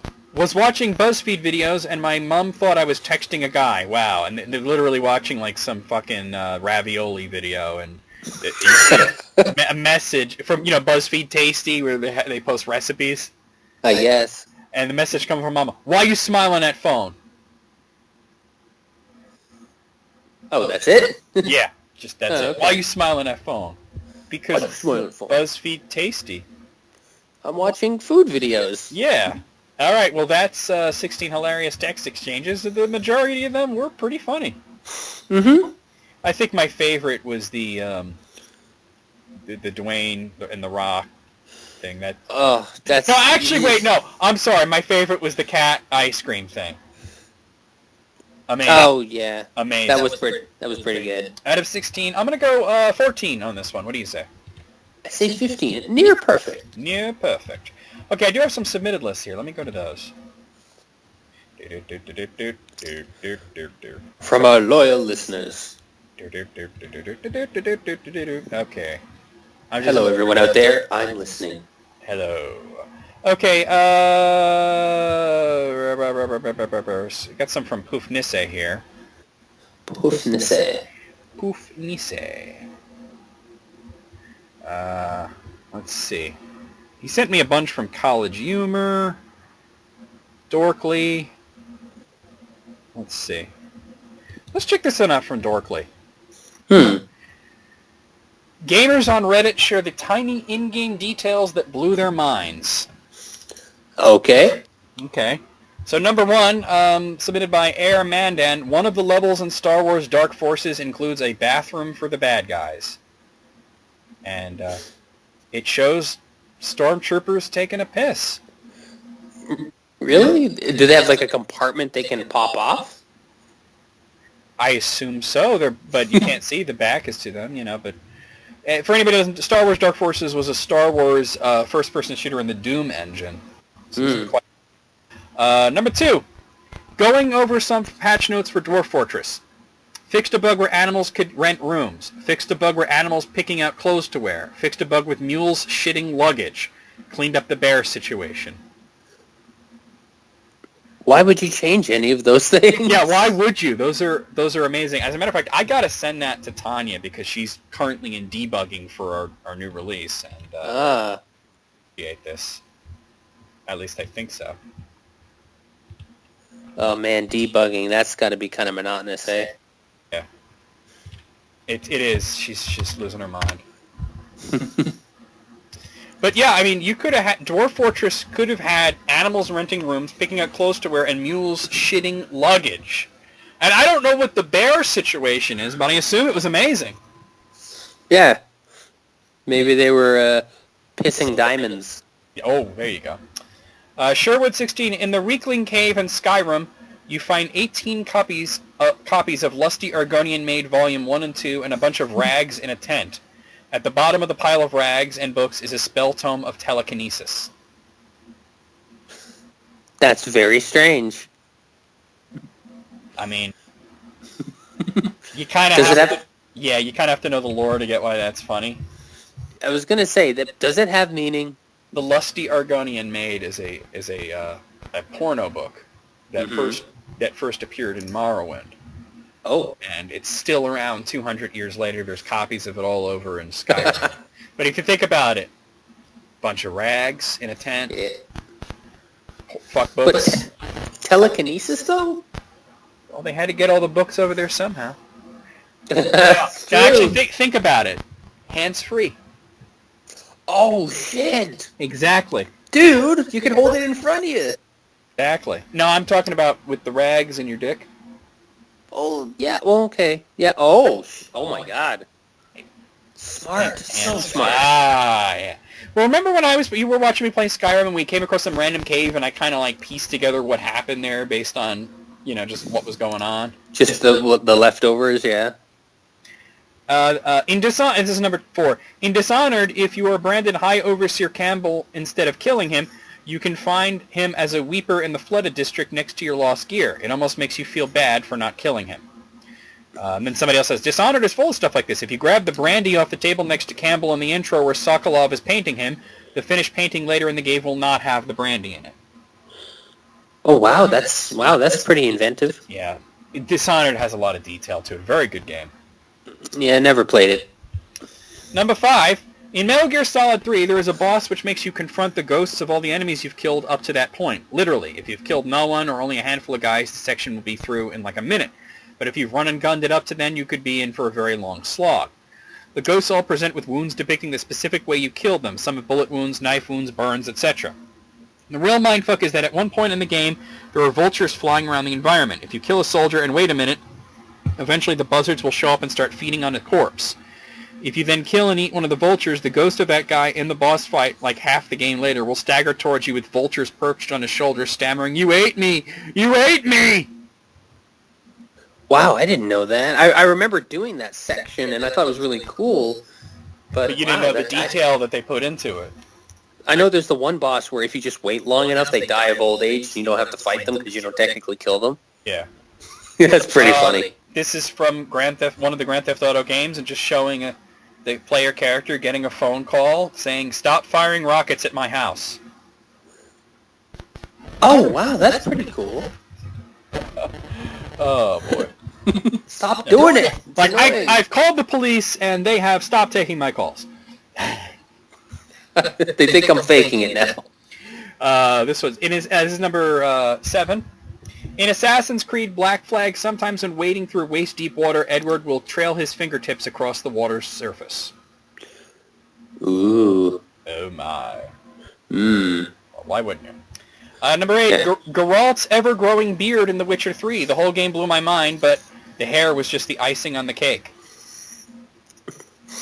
I guess it shows that time passes? Yeah, he grows more hirsute. By the way, I came across this amazing story the other day of a girl who worked in a GameStop, right? Mm-hmm. And she had this old lady come in, like we're talking like 70s, 80s, old lady. And she had finished every quest and every DLC, everything to do with The Witcher 3. Wow. She didn't even like the game. She said she didn't like the mechanics, but she played. And so they asked her, "Well, what made you want to play through like every quest and do everything?" And she says, "Geralt." Oh, okay. So she's just looking at her eye candy. So they set her up with a copy of Uncharted after they showed her the box cover, and as the employee said, gave her the hot boy seal of approval. Nathan Drake there. Yeah, and then apparently she came back and they gave her The Last of Us. Well, that's nice of them. Number 9, in Far Cry 3, there's a scene where you have to torture someone. This person has a bullet wound in their left shoulder, and they're facing you, so it is on their right side. All you have to do is hold down A, this is on Xbox, during the scene, and in the scene, your character reaches out his right hand and presses his thumb into the bullet wound. Oh. So while this poor NPC is pleading with you to take your thumb away, you have to keep pressing with your real thumb. It's just a tiny detail, but I thought it was a genius way of connecting the player to their avatar in the game. Yeah, but in a cruel way. Well, Far Cry 3 is not the most pleasant of experiences. I guess not, damn. Number 10, in Metal Gear Solid 2 on the tanker mission, there is a mini bar with a bucket of ice which you can shoot off. The ice is coated to melt at different speeds depending on how close it is to the other ice cubes and therefore colder. Wow, that's very... I remember hearing about that in a magazine once where they were like, this game is so amazing, as ice melts. And I'm just thinking, okay, fine, sure. Well, Metal Gear Solid 2 is okay, but yeah, but you the got to remember that how amazing the technology was back then. I mean, now it's just some old PS2 game. and I mean, for me, it's the weakest of the first three. Yeah, but you're thinking of it as a game. I'm talking about just the technology and the graphics. Look what we can do now. Yeah, exactly. All right, number 11, late to the party, but here goes. In Max Payne 1, there's a scene where you take an elevator between two floors. There's the typical annoying elevator music playing, and out of reflex, I pointed my Desert Eagle at the speaker on the ceiling and shot it. The music immediately drops, and while I was already very pleasantly surprised by this alone, sure enough, it was quickly followed up by Max with a barely audible but sincere thanks. Ha! Wow. Nice. That's cool. Approve of this message. Yes. Number 12, in Dark Souls, in the very first room in the Undead Asylum, there is a pot on the floor of your cell. If you maneuver the camera properly, you can catch a glimpse of what's inside that pot. It's a turd. Turd in a pot. A turd in every pot. They had to poop somewhere. Yeah. Yeah. Oh, that was it, huh? That was the last one. You sound so thrilled. Well, I was enjoying that, so. I know, right? Out of, how many was it? 12? What do you say? I give it 12. I liked all of them, honestly. Yeah. They were all interesting, but I would say that, I don't know if the turd is mind-blowing. I think it's just the fact that there was something in there, though. Well, I guess so. Yeah, all right. And that it was a turd. Yeah, I'll give it a 12. Yay. I'll give it a 12. So there you have it. Let's see what else he sent me. I don't want to do that one. He sent me a bunch. I don't want to do. Okay, here's one from College Humor, sent by Poofness. Say 10 people admit the absolute laziest thing they've ever done. Now we've had a list like this in the past. That was ages ago. This is more recent-ish. It was posted in November. So let's see. Okay. The absolute laziest thing they've ever done. Number 1, used to have one of those clap-on, clap-off lights in my room. I hated clapping, so I just made an audio recording of me clapping and mapped it to one of the programmable keys on my keyboard. So you just got to mash your hand on the keyboard until it... That was on the other list. Let me see. Are these all the same?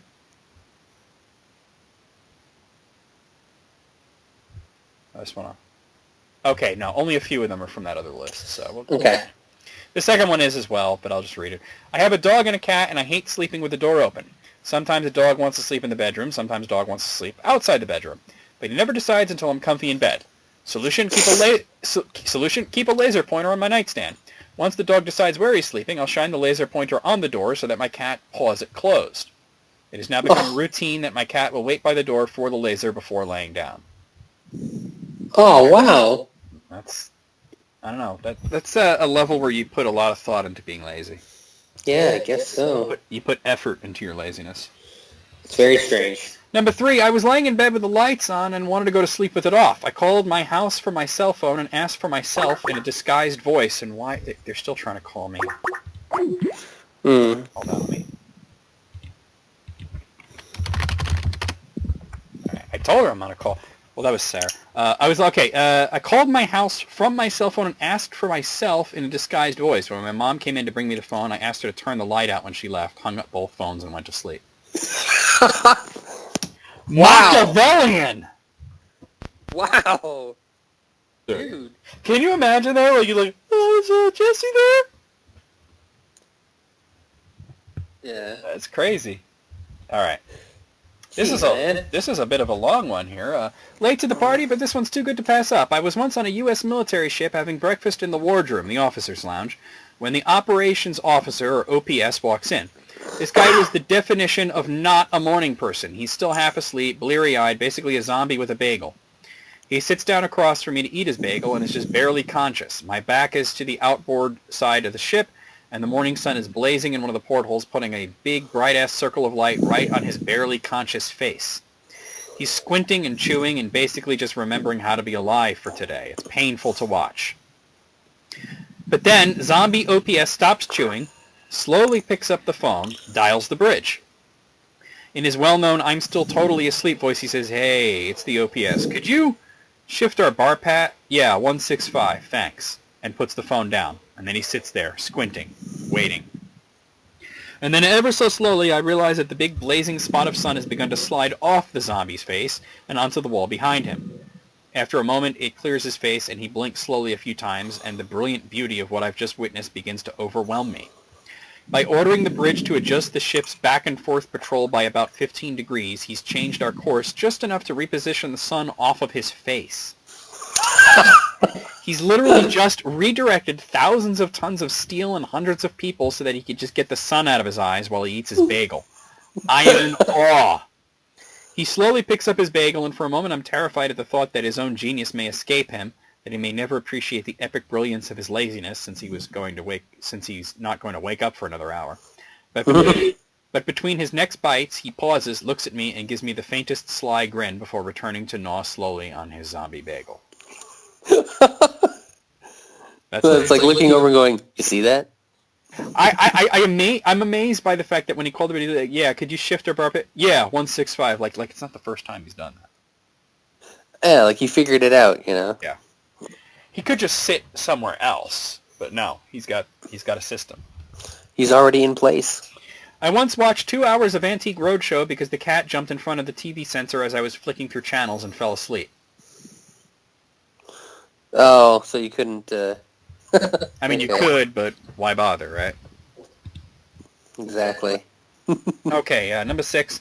Shot 10 Nerf darts at my light switch from bed. Missed all of them. Went to sleep with the lights on. Yeah, I wonder if that would work. Get good, noob. Yeah, get good. Had the pizza guy deliver pizza. I lived above the pizzeria. Oh.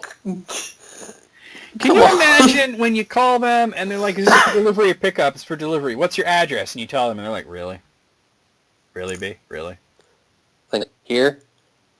I hope he tipped the delivery guy. Yeah. Because that's for, like, bullshit. Pretty much a bullshit tax. I was drunk one night and decided the bathroom was too far away, so I pissed in my cat's litter box. Didn't feel like cleaning it up in the morning, so I just threw the whole litter box in the garbage. Oh my god. Well, now where is your cat gonna piss? You asshole. Like, that's supreme laziness. Wow, that's amazing. I downloaded a movie instead of going upstairs to grab the DVD. I'm sure it took way longer to download the movie than it would have to go upstairs. Yeah, probably. Probably slept while it was downloading. Called the restaurant to send the waiter back to my table. That was from the other list as well. Oh, yeah. That's 10 of them. I'm going to give it an 8. Just that one, honestly, the zombie bagel guy is just amazing. That is too good. But I'll go with an 8 as well. I mean, wow. Like, yeah, I just did that. That's professional laziness. Yeah, it's like when you put effort into being lazy, that's a paradox, man. Let me tell you what. No kidding. Tell you what. Boy, I'll tell you what. Okay, another one that Poof Nisse sent me is from College Humor. 13 times Tumblr nailed it so effing hard. Oh, we're back to Tumblr. I don't know if that's like Tumblr gets deep or what. Apparently they're nailing it. I don't know what it is. They nailed the hell out of it so effing hard in these 13 instances. Number 1, I have 2 moods. Sleep is for the weak, sleeping for a week. Ha ha. I have those 2 moods as well. Yeah. This one, Twaya Panlathanograph says, sees a dog, gasps loudly. Yeah. And then Growlith replies with, hashtag slaps person beside me repeatedly so they do not miss the doggy. Doggo! Doggo! Pupper! It's true, though. Yeah. Burger says, becoming an adult is a lot like when you're trying to get one ice cube from the cup into your mouth and, like, 500 fall on your face. And all of them at once. It's true. Number 4, Under One says, my brain has too many tabs open.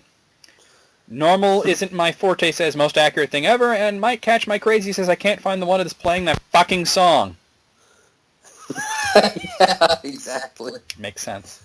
Number 5, Vogue Morgue says, the Parks and Recreation theme song is what the inside of a golden retriever's head sounds like. I've seen that one on Tumblr Gets Deep. I have no idea what the theme song is for that. Well, just imagine what the inside of a golden retriever's head would sound like, and there you have it. I imagine like the Andy Griffith show theme or something. Yeah, see? Okay, Princey Art says number 6. When you accidentally turn on the front camera and you just look like this, and it's one of those creepy guys from Don't Hug Me, I'm Scared. Oh, God. Yeah. I downloaded my dad. Ugh. The lonely Scottish guy says, knock, knock. Who's there? Well, it's not your fucking parents because they don't knock. Yeah, they just burst in. Well, my mom always does this thing where she'd knock and then immediately open the door, and I'd be like, but the fucking I knocked. It's like when I was at the I'm blind... sorry, when you're a 16-year-old boy, you may be jerking off. Do they not know that I could be jerking off? See, the weird thing is, as I was about to say, when I was at the blind school, when they would knock on our doors at 7 to wake us up, they would go like bump, bump, bump, bump, bump, bump, and then come right in. Now, my mom would just do, not even bump, bump, bump, bump, and then open the door. Yeah, at least they were giving us a half bit of a warning before opening the door. Time to get up! I got very good at quickly getting my pants up. Huh. Okay, so this person, their name is redacted. Part of their name is redacted. It's something queef. Maybe that's it, something queef. Well, they redacted the first part. When you sat in a weird position for a long time and you move and then your foot feels like this, and they post a picture of TV static. Oh. And then Little Asset says, the most accurate description of anything accurate ever in the history of accuracy. Yeah, kind of. Maybe. Yeah. It's going a little far, but... It is like white noise in your foot, right? Mm-hmm. Number 9, Roxine says, you don't know pain or agony until you've lost to the same boss fight more than 3 times. And House of Rearing says, and then you have the unskippable cutscene dialogue memorized, so you just start repeating it in a mocking, angry voice. Yeah, I've done that! I've been there. We've all been there. Oh my god. Number 10, what is the craziest thing you've ever done for money? Go to college. That's a good nailed it. And Orgasmic Humor says, this is so accurate, it hurts. Mm-hmm. Number 11, Rexuality says, I hate being told to do something I was already planning on doing. Like I was all about doing this task, and then you told me to do it, and now I'm annoyed, and this task is now 300 times less likely to be completed. Once you're told to do it, it's like, well, now I don't want to. Well, like when I was a kid, I'd be like, I'm going to clean my room, and I'd start doing that, and my dad would come back, clean your room, and I'd be like, well, now I don't fucking want to. Because I was told to. Yeah. Number 12, Cool Dude Bro says, if you use plenty of capital letters, bold, and italics, you can be wrong, and the internet is your oyster. Or you can't be wrong. The internet is your oyster to shout whatever you want at it. And Cyberjock replies in capital letters, bold, and italics, the moon has flesh. Ugh. Gross. Orgatsy says, this is number 13, true pain is watching someone you love laugh hysterically at the Big Bang Theory. Well, laugh at it or with it? If you're laughing while that's on, there's something wrong with you. Yeah. Well, that's 13 of them. A lot of these I've seen before, to be honest, but a lot of them were nailed it. I'll give it a 10. What do you say? I'll give it an 11. Just a little inch more. Give it a 11. I'll just give it a 11. You sound like the potion seller. You can't handle my potion. What potions? What are you talking about? Oh, you never seen that video? Okay, never mind. What is that, like from a game or something? No, it's just a weird ass skit on YouTube. You can't handle my potions. Yeah, he's just a very overzealous or over exaggerated potion seller. Oh, because that's a thing apparently. It was like a couple years ago now. All right, well, I'm going to do one more from Poofness 8. It is also from College Humor. Okay. It is 11 hilarious answers that are not technically wrong. Okay. So if you need to learn how to BS something, take a note from these people. Okay, so number 1, this is from Tumblr, right? And it says, it shows a picture of a large, clear plastic ball, which is filled with many, many tiny blue balls. And Sixpence says, this is a model of how many Earths can fit inside the sun. And Detco2 says, damn, that's got to be at least 12. And it's really stupid. It's really stupid. It says, well, you're not wrong. Yeah. I like that. It is at least 12. At the not at the very least, but yeah, at least 12. Yeah. Okay, number 2. This is a tweet. It says, "It's so hard being a single mom when you have no kids and are a male teenager." Ah. Technically correct. Very difficult. That's expert mode. Okay, number 3. This is from Facebook. It says, "Earth without art is just eh." And wait, there's a reply, and the reply says, "And the United States of America without he uneds tatisam is just tits of Erica." That's okay. Technically correct. Technically, yes. Yes. Okay, so number 4, this is from a test, and the question here is, which is the best estimate for the length of a football? And the choices are 1 foot, 4 feet, 5 feet, and 8 feet. And the person circled 1 foot, and they wrote ball, 1 foot ball. I was just going to say that. 1 football It's is about long. football length. This is one of those popsicle riddles, where it has a popsicle stick. You finish it, and Yeah, there's the thing. you get the answer. So the question is, how many apples grow on a tree? Okay. And the answer, after they ate their blue popsicle, is all of them. That's clever. That's a dad joke right there. Mm-hmm. All right, number 6. Your body is a poop gun, and eating is just reloading. Ooh, I like that. It shows that meme guy going, "I guess!" Guard! All right. So this person posts a picture of a can of Kroger brand refried beans, and actual thing written on the can. This is the, you know how they call, tuna is the chicken of the sea? Yeah. The mashed potatoes of Mexican food. What? I guess! Yeah, that's weird and silly. All right, so this is a Facebook message that says, "Cannibalism holds the potential to solve both hunger and overpopulation problems." You know, I've actually thought that statement before in my head. It's not seriously. Don't bring that one back. No, just theoretically. Like, we could just eat people. Yeah. Why not? Oh, there's several. Bring a whole new slew of diseases around, you know. All right, job interview. It says in your cover letter that you are quick at mathematics. What is 17 times 19? 36. That's not even close, but it was quick.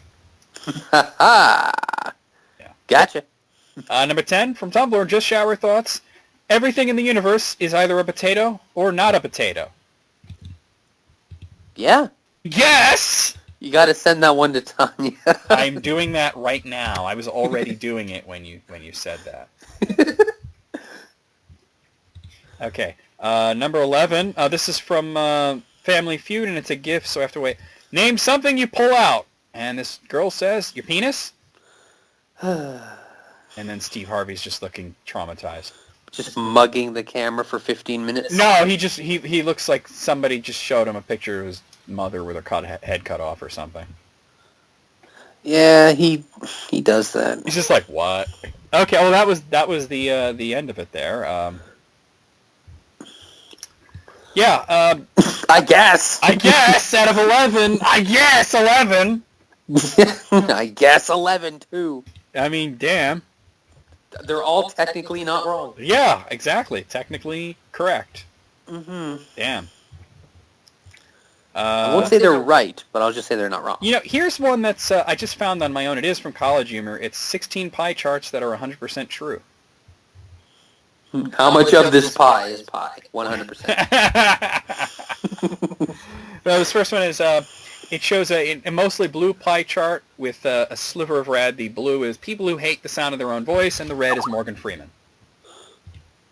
Oh, yeah. You think he likes the sound of his own voice? Wouldn't it be weird if he said no? It would be kind of weird. Number 2, why I use IMDb. A very small blue sliver is to check new movie announcements. A slightly larger orange sliver is to see actors' previous roles. And the rest of the pie is yellow to settle an argument. Yeah. Sounds about right. Same thing with Wikipedia. Let's go to really. IMDb. It's official. Yeah, right. Number 3, time spent using Tupperware. A very tiny blue sliver is storing fresh food. A much larger, about a quarter of it, is a brown sliver, which says storing rotten food. And then the rest of it is red, searching for the right fucking lid. Oh, God. Yes. Worst. They're all so different. What happens when I tell people I'm colorblind? A tiny little sliver says, that's cool. And the rest of it is, what color is this? Yeah, probably. You know what's funny is the color doesn't match. On the little key part, it's like greenish, but in the pie it's blue. Huh? Kind of funny. Places the remote goes when you drop it. About a little 10% is under the sofa. I will say 7% is within 10 feet of you. Like about 5% is next to you. About 20% in the sofa. And the rest is I am yet to find out. The fifth dimension. Yeah. People who thinks I'm beautiful. And this is literally half and half. One half is my mom and one half is James Blunt. You're beautiful. Oh, God, that song. Fuck that song. What do you do when people sing happy birthday to you and it's just an entire green pie and it says sit there like a dumb fuck trying to figure out what to do? Yeah. Yes. Every time. It's like, okay, do I sing along? Do I you just sit there with a dumb grin? You sit there with a dumb grin, yeah. Yeah. Number 8, reasons why I am gay. A very tiny sliver is I really am gay, and the rest of it is I forgot to log out of my Facebook account. Yep. Sounds about right. Somebody hijacks it. Yeah. What I think about in math class, half of it is the fuck is that, and the other half is the fuck is this.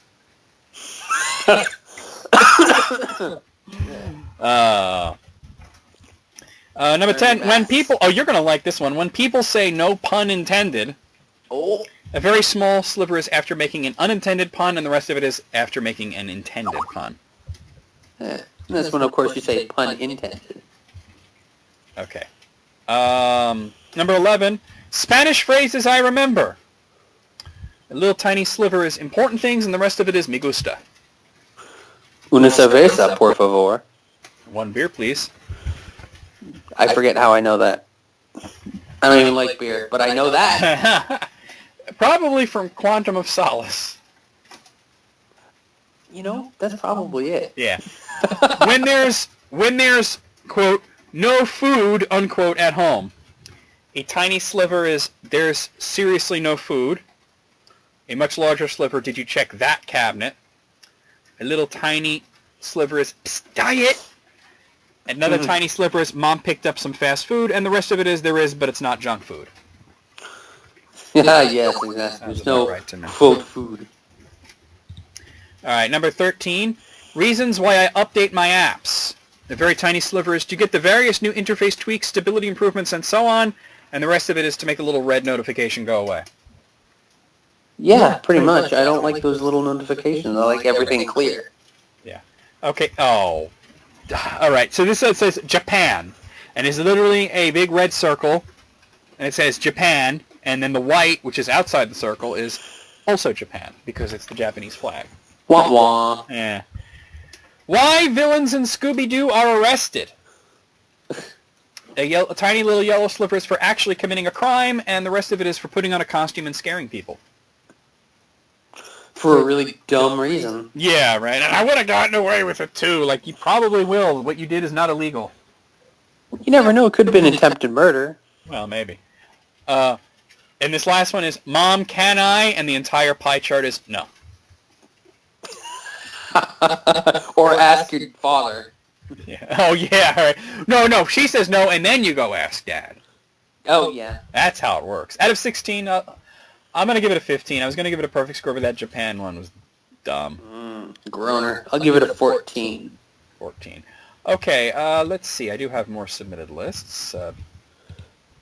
That was it. Oh, my. Oh, my. John W. Himes here sent me a list from wittyfeed.com, not a site that I'm familiar with. Wittyfeed. wittyfeed.com. It's 14 suspicious things that just don't seem right to normalize. Okay. I have unnormalized. I was about to maybe... say, yeah. Okay. So this first one is literally an advertisement on the back of a bus, and it says, oh, okay. It says, take action, take control, quit. It's a quitting smoking thing. But it's a school bus, so the word school is right next to the word quit. Quit school. Yeah. Take action, take control, quit school, be somebody. Number 2, let's see. Artistic kitties. I don't get it. Artistic kitties? Oh, okay. There's a store called Artistic Kitties, but the logo is like it's around the corner. If that makes sense, does that make sense? Like the logo goes around. Yes, yes. So it looks like it says "Artistic Kid Dies." Oh, okay. Sad? Wow, Yeah. that is sad. That's a headline. There's 14 of these split into 7 pages. Gotta love it. Why? Ad revenue. I guess, but jeez. Okay. So this is a record. It says 9-inch collapsible. Oh no, it's a frying pan. It looked like a record. 9-inch collapsible frying pan. Spanish.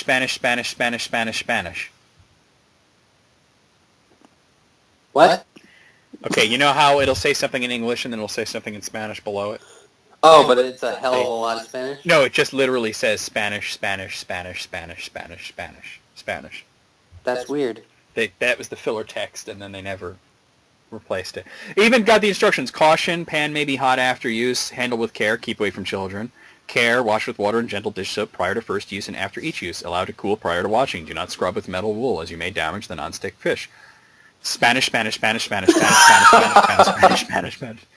even got on the measurements. Like they got it in inches, and then they got it in centimeters, and it says Spanish. Oh my god. Amazing. By the way, that's from Walmart. Oh, good on you, Walmart. Okay, let's see. This is a post from CNN. It needs some proofreading and editing for sure. Let's see. One Castro or another has ruled Cuba over a period that spans 7 decades and 11 U.S. presidents. Fidel Castro outlived 6 of those presidents. Note, change to 7 if George H.W. Bush dies before Castro. Huh? They left that in. Oh, no! That's fucked up. That's like, I guess that's like kind of how they, for some people, they write obituaries ahead of time. Wouldn't be prudent. Not gonna do it. Not got that. Not gonna do it. All right. This one's from a popular children's book, Noah. Is there a way to repopulate the Earth? So it shows like 2 of each animal going onto the ark. Mm-hmm. And definitely two male lions there. Oh, how are they going to reproduce? They're going to do something. Yeah. They're going to produce. I don't know about reproduce. Number 6 is just a very confusing painting of like a woman holding her baby, but it's like sideways for some reason. It says, okay, is this woman flying? Wow. It does look like she's flying. Cool. Wow. All right. Yeah, none of these look normal. Number 7, how could this ever happen? Lasers for sure. It shows this person's phone. It's split in 2, but perfectly split. Well, kind of diagonally. It looks like it was cut with like a James Bond laser or something. Let me send it to you because you got to see this. I can't imagine how this would ever happen. There you go. I just sent it to you. Okay. What? Yeah. What the fuck happened there? This is right down the middll. Wow. Maybe a buzzsaw or something. Wow. Here's a sign that says right lane must right left. Wait, what? Huh? What? I think they mean what right. do I do? It's supposed to be right lane must turn right, but it says right lane must right left. Whatever the hell that means. Like, thank goodness I'm not a driver, because if I saw that, I'd be like, I don't know what to do. Okay, so this person is putting up a little flyer for, what candies are now discounted to 87 cents. Almo Joy, which I assume Crunchy, Score, Sickers. Obviously, this person can't read. Dumb, Yeah, what? Butterfinger, and Spoonow. Do you know what Spoon? Spoonow? Spunow. Do you know what Spoonow is? No. If you look at a mound's upside down. Oh, dang. Yeah. Mount. Wow. Do you want a Spoonow or an Almo Joy or a Sickers? What is... I think the mounds must have been upside down. Yeah. Holy shit. This is Spoonow, yes. The mounds has to now make a Spoonow version. Yeah. Number 10, it shows a very nicely mowed lawn, and there's one of those, those orange cones, those road cones. Yeah. And apparently nobody has moved the cone in a long time because they moved it, and there is a like a troll doll style shock of grass that was underneath it. Just poof. Yeah. Wow, that's a long time. I know. All right, number 11. This is one hell of a cake, and there's a sheet cake, and it says in parentheses and quotation marks Olympics rings. Oh no! What an asshole! Like you can't figure out what they mean by that. That you're supposed to draw the fucking Olympics rings. You put the rings there, you dumb. That's like that one cake that we had on a list that it said something like, "I don't care, I just want chocolate and M&Ms" or something like that. That's clever though. That's probably the guy being like, "I'll show him." Well, you've heard of 7-Eleven.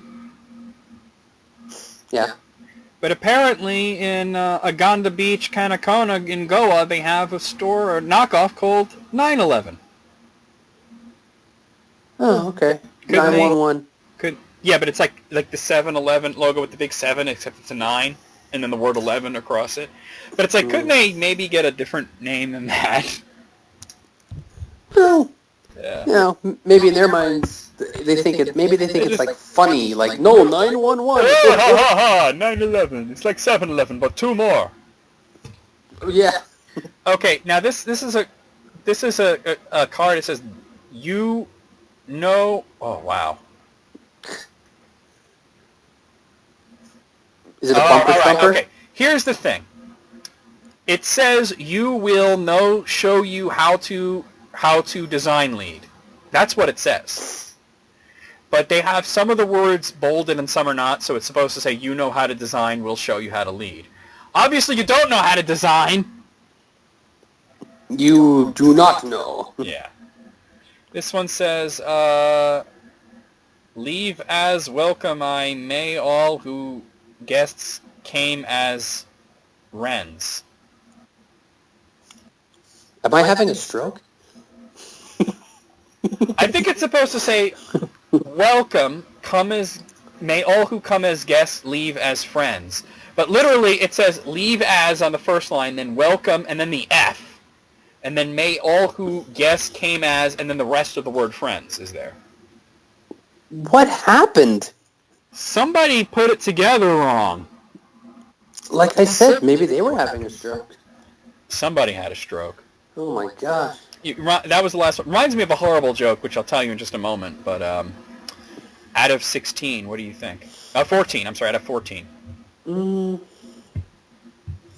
I liked a lot of those. I'll give it a 13. I will also give it a 13. You want to hear the horrible joke?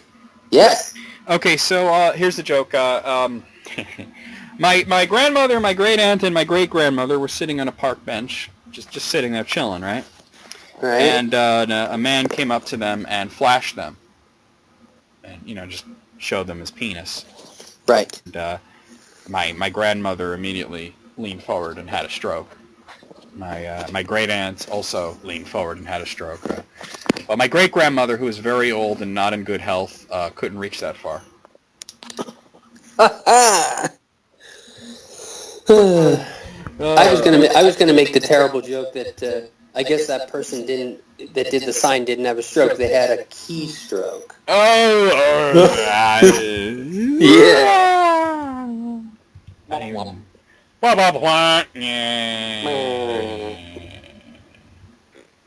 Okay. Let's see. I have more lists. Where are they?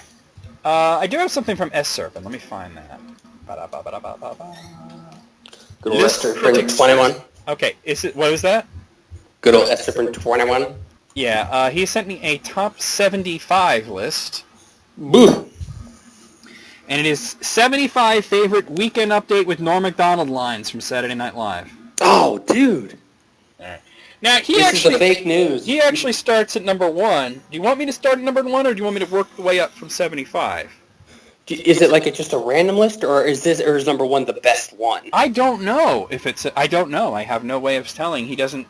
Let's just start at number 1 because that's the way he wrote it. Just make it easy, yeah. Number 1, another breakthrough in the Middle East. Arab and Israeli negotiators working through the night accidentally resolved the baseball strike. Okay. Okay. Number 2, scientists in Africa have discovered the oldest known human ancestor, born 4.4 million years ago. Although unearthed only days ago, he's already engaged to Anna Nicole Smith. That's a dated reference there. Well, I mean, this was in the 90s. Most of these are going to be dated references. Yeah. It was Weekend Update. It was all current events jokes. Mm-hmm. Number 3, a recent consumer poll shows that Hershey is America's favorite company, while Philip Morris is America's least favorite. In the middle, the company that makes chocolate cigarettes. Right in the middle. Yeah. Number 4, potential jurors for the O.J. Simpson case were asked to fill out a 75-page jury questionnaire this week. In the entire state of California, only one person got a perfect score. Chow Ming Wu, who after the trial plans to attend Caltech. I don't get it. I actually don't get it either. Yeah. Number 5, in New York this week, Sammy the Bull Gravana was sentenced to just 5 years in prison for committing 19 murders. You better be careful, though, because New York has just passed a tough new law. 20 strikes and you're out. Ha-ha! One more. Can you imagine killing 19 people and only getting 5 years in jail? No, I can't. Like, what was the judge thinking? Those 19 people really had it coming? Number 6, Ford this week recalled 2 models of cars saying that they might explode during refueling. At Ford, quality is job 1, and job 2, making your car explode. that sounds like Norm Macdonald there. Number 7, the Food and Drug Administration announced today that while 1 ounce of Special K with 4 ounces of milk is a good dietary source of protein, 1 ounce of Special K with 5 ounces of milk is deadly poison. Yeah, don't mix it up. They're always so specific in those commercials, you know? Yeah. Number 8, and finally, John Wayne Bobbitt is going to be an adult film star. He's been signed to play himself in the John Wayne Bobbitt story. The part of a severed penis will be played by Pauly Shore. Okay. Just put a bald cap on him, have him close one eye, and go, "Hey, buddy." Yeah. Sup, Petri Dish? Number 9, Las Vegas mogul Steve Wynn had announced plans for a new hotel, 46 stories high, set on a 17-acre island in the middle of a 50-acre artificial lake on the Las Vegas Strip. In a related story, Motel 6 now has shampoo. Oh, okay. Okay. Number 10, a beef-flavored water for dogs hit stores this week, and dogs are eagerly anticipating the arrival next month of the newest water flavor, Other Dogs' Asses. Yeah. Oh, that's My answer to a lot of these just seems to be, yeah. Yeah. Number 11, in an act of conciliation, China released 8 political prisoners this week, but they made it clear the other 79 million would be executed without a trial. Oh, man. That's rough. It's true, though. Yeah. Number 12, Dr. James Watts, a neurosurgeon who performed the first frontal lobotomy, died this week in Washington. If you recall, lobotomy involves drilling holes into the skull and then inserting a rotating knife to destroy brain cells. What a genius. He'll be missed.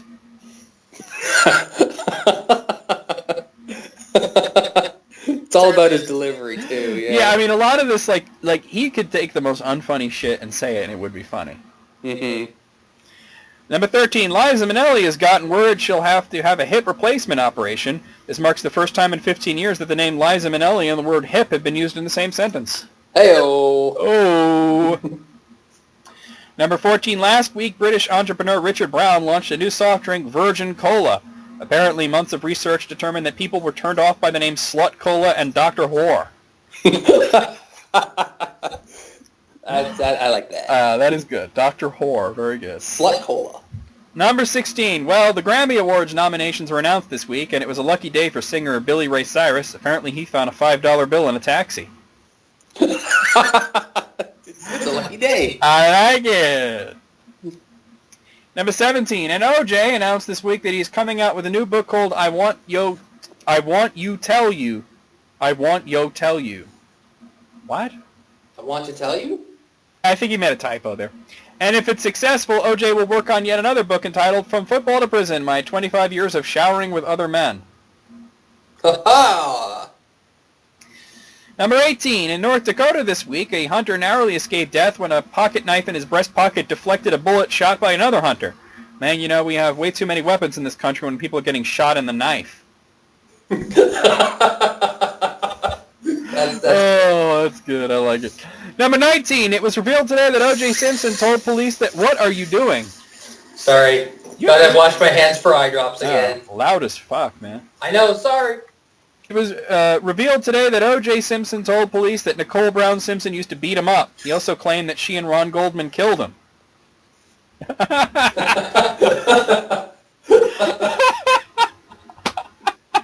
Oh, what an asshole. I know, what an asshole indeed. Number 20.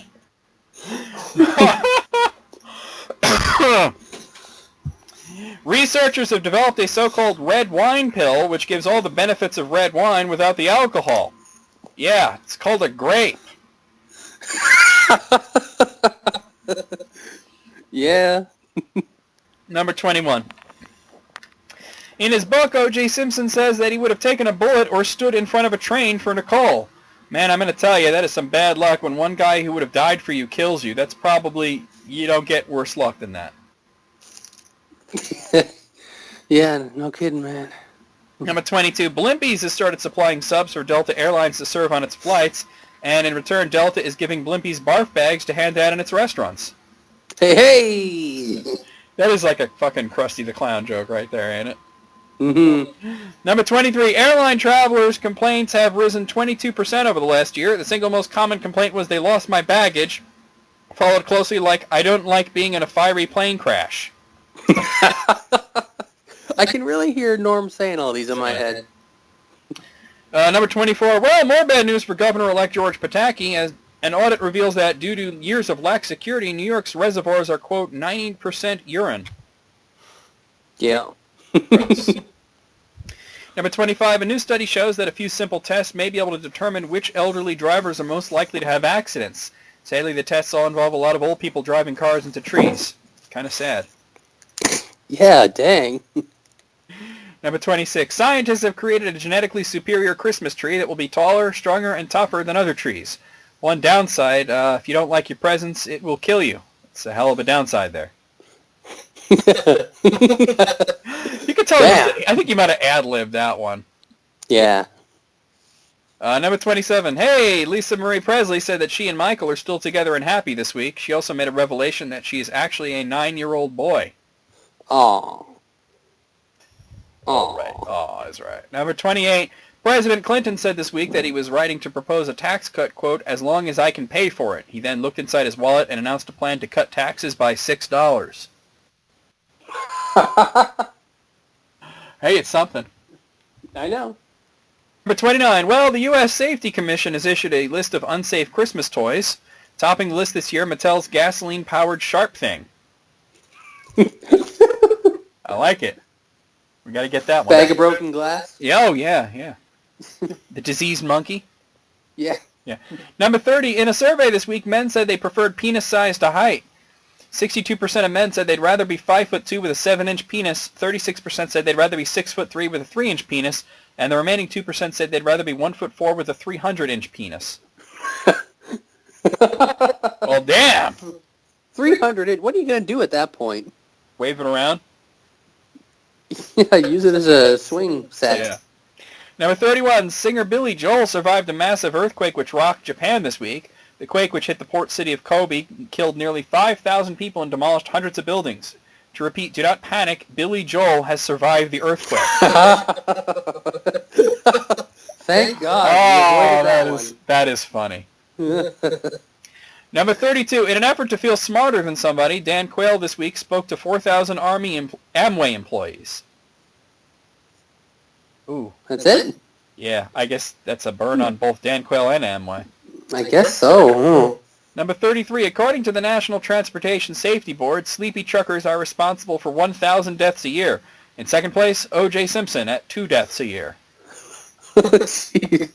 Ripping on OJ, man. We're really milking that one.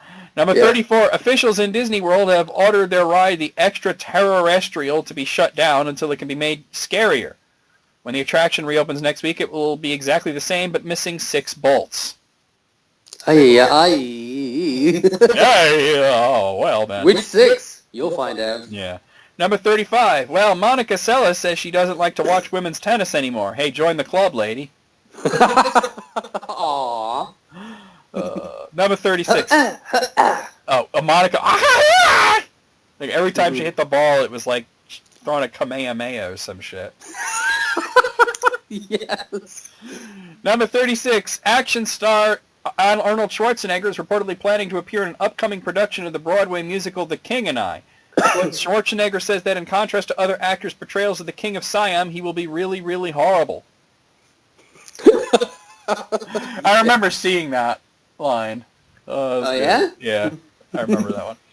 Number 37. And finally, the Oscar nominations were announced this week, and Tom Hanks and Jodie Foster are in a heated competition in the Academy's controversial new category, Best Retard. Oh. Well, she did Nell, and he did Forrest Gump in the same year. Yeah. That's a bit of a dated reference, though, huh? Yep. Number 38. Was O.J. Simpson high on speed the night of the murders? Absolutely not, says defense attorney Johnny Cochran today, and a simple test of any of O.J.'s blood found at the crime scene will prove it. Him and O.J., man, he's got it out for him. Well, think about it. That trial went on for like a year and a half. Yeah. It was brimming with material. Oh, you could mine that for days. Yeah. Or years. Years, yeah. Number 39. The richest girl in the world, billionaire Athena Onassis, celebrated her 10th birthday this week. What is it like to be the richest girl in the world? Well, to give you an idea, at the party they had 2 cakes. Wow, swanky. They're going all out. Number 40. According to a controversial new biography, Elizabeth Taylor likes her lovemaking loud, rough, and frequent. Coincidentally, that's also how she likes to eat. That is mean. I love it, but it is mean. Yeah, it is. Number 41. The state of New Hampshire is on its way to becoming the first state to ban the use of lions, tigers, elephants, and other exotic animals in circuses. Officials also plan to change their state motto to New Hampshire, where the circus really sucks. Yeah, man. Like, what do you got left? What? I mean, maybe clowns? I don't know. Oh, yeah, but guy that people are moving away from clowns these days. Yeah. Number 42. A new study says that people who quit smoking have healthier lungs. Yet another groundbreaking story from the pages of the medical journal, Duh. Yeah. I remember that. Yeah, I remember that one too. Number 43. In medical news this week, scientists report there may soon be a vaccine for drug addicts, which completely eliminates the craving for cocaine. They caution, however, that the vaccine is extremely dangerous, highly addictive, and costs $10,000 a gram. Yeah. I think the vaccine is cocaine. Yeah. Number 44. Last week, Duchess of York Sarah Ferguson visited the Big Apple and showed off her 14-pound weight loss. Hopefully this will not interfere with her official duties of sitting on her fat ass all day long. Oh, shit. That one was also kind of mean, but I love it. Yeah. Number 45. Well, Gary Busey left the hospital this week after overdosing on cocaine last Friday. Doctors say Busey is okay, and he should be back in the hospital in no time. Yeah, he's a crazy. Fun. I remember watching this clip from like one of the Celebrity Apprentice things, and Yeah. they had Meatloaf had this huge meltdown over like paintbrushes or some shit. Oh, God. I don't expect Meatloaf to be like certifiably insane, you know? I mean, this is the guy. His music's very passionate. I mean, this is the guy who would do anything for love, but he won't do that. Well, he says that. was crazy, man. He was screaming, and Gary Busey was trying to calm him down. Oh no! He's like, meat, it's okay, meat, it's okay. And I'm like, can you imagine a situation where Gary Busey is the level-headed, sane one? He's the voice of reason? No, what the hell? And you got Meatloaf, the one who's going off the handle. Yeah, oh, man, he was on fire, man. He was accusing them all of stealing his paintbrushes or some shit, and the best part was they found the shit that he was looking for, like, under a table somewhere, and they just gave it to him, like, here, we found it. And he's like, you motherfuckers. I'm like... I thought it would have been funnier if his reaction was, oh, there it is. Yeah, like, oh, and everything's fine, right? Yeah. He was still pissed.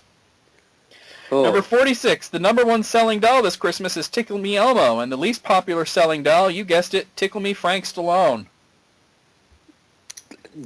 Another dated one? I mean, that was For the dated. time. That was dated when he said it. Yeah. Holy shit, Frank Stallone. You got to go back a bit for that one. Never mind. I remember seeing Sylvester Stallone on Saturday Night Live once hosting, and he did this one skit where he was courting this girl, and he said something like, "Oh, we'll go to New York City. We'll see Frank." And she goes, "Sinatra? No, Stallone. He's just as good." Just as good. Yeah. Number 47. In business news, Chrysler has alleged that former chairman Lee Iacocca gave away classified documents to other corporations.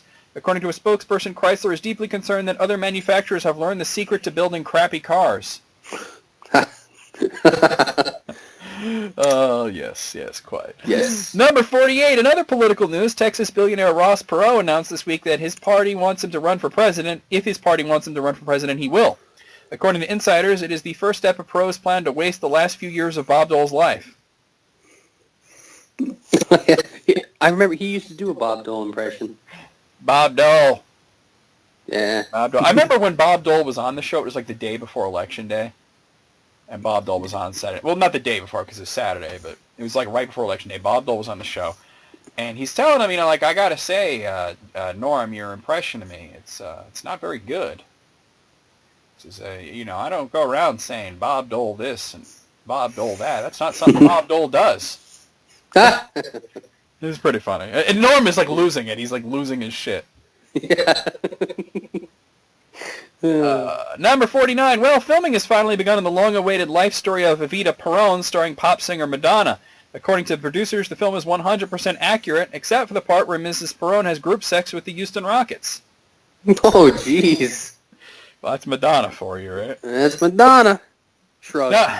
Number 50. This winter, the state of Maine has a record 250 snowmobile accidents, most of them caused by drinking and speeding. Although if you're not drinking and speeding, what the hell is the point of riding a damn snowmobile? Good point. I know, right? Number 51. In California, the State Justice Department has endorsed a plan to update the term for a prostitute's customer from the traditional John to the new, more current-sounding term Charlie Sheen. Oh, It was topical then, it's topical now. Still relevant. Yeah, that's ageless right there. Yeah. Number 52, at the White House this week, President Clinton officially came out against same-sex marriages. What's more, the president said that he's not too crazy about opposite-sex marriages either. Oh, boy. Oh, it's true. Number 53, this week, the FDA gave final approval to a device that prevents heart attacks by blasting the heart with a powerful jolt of electricity. If the device works properly, you will not have a heart attack. If it doesn't work properly, you will have a giant heart attack.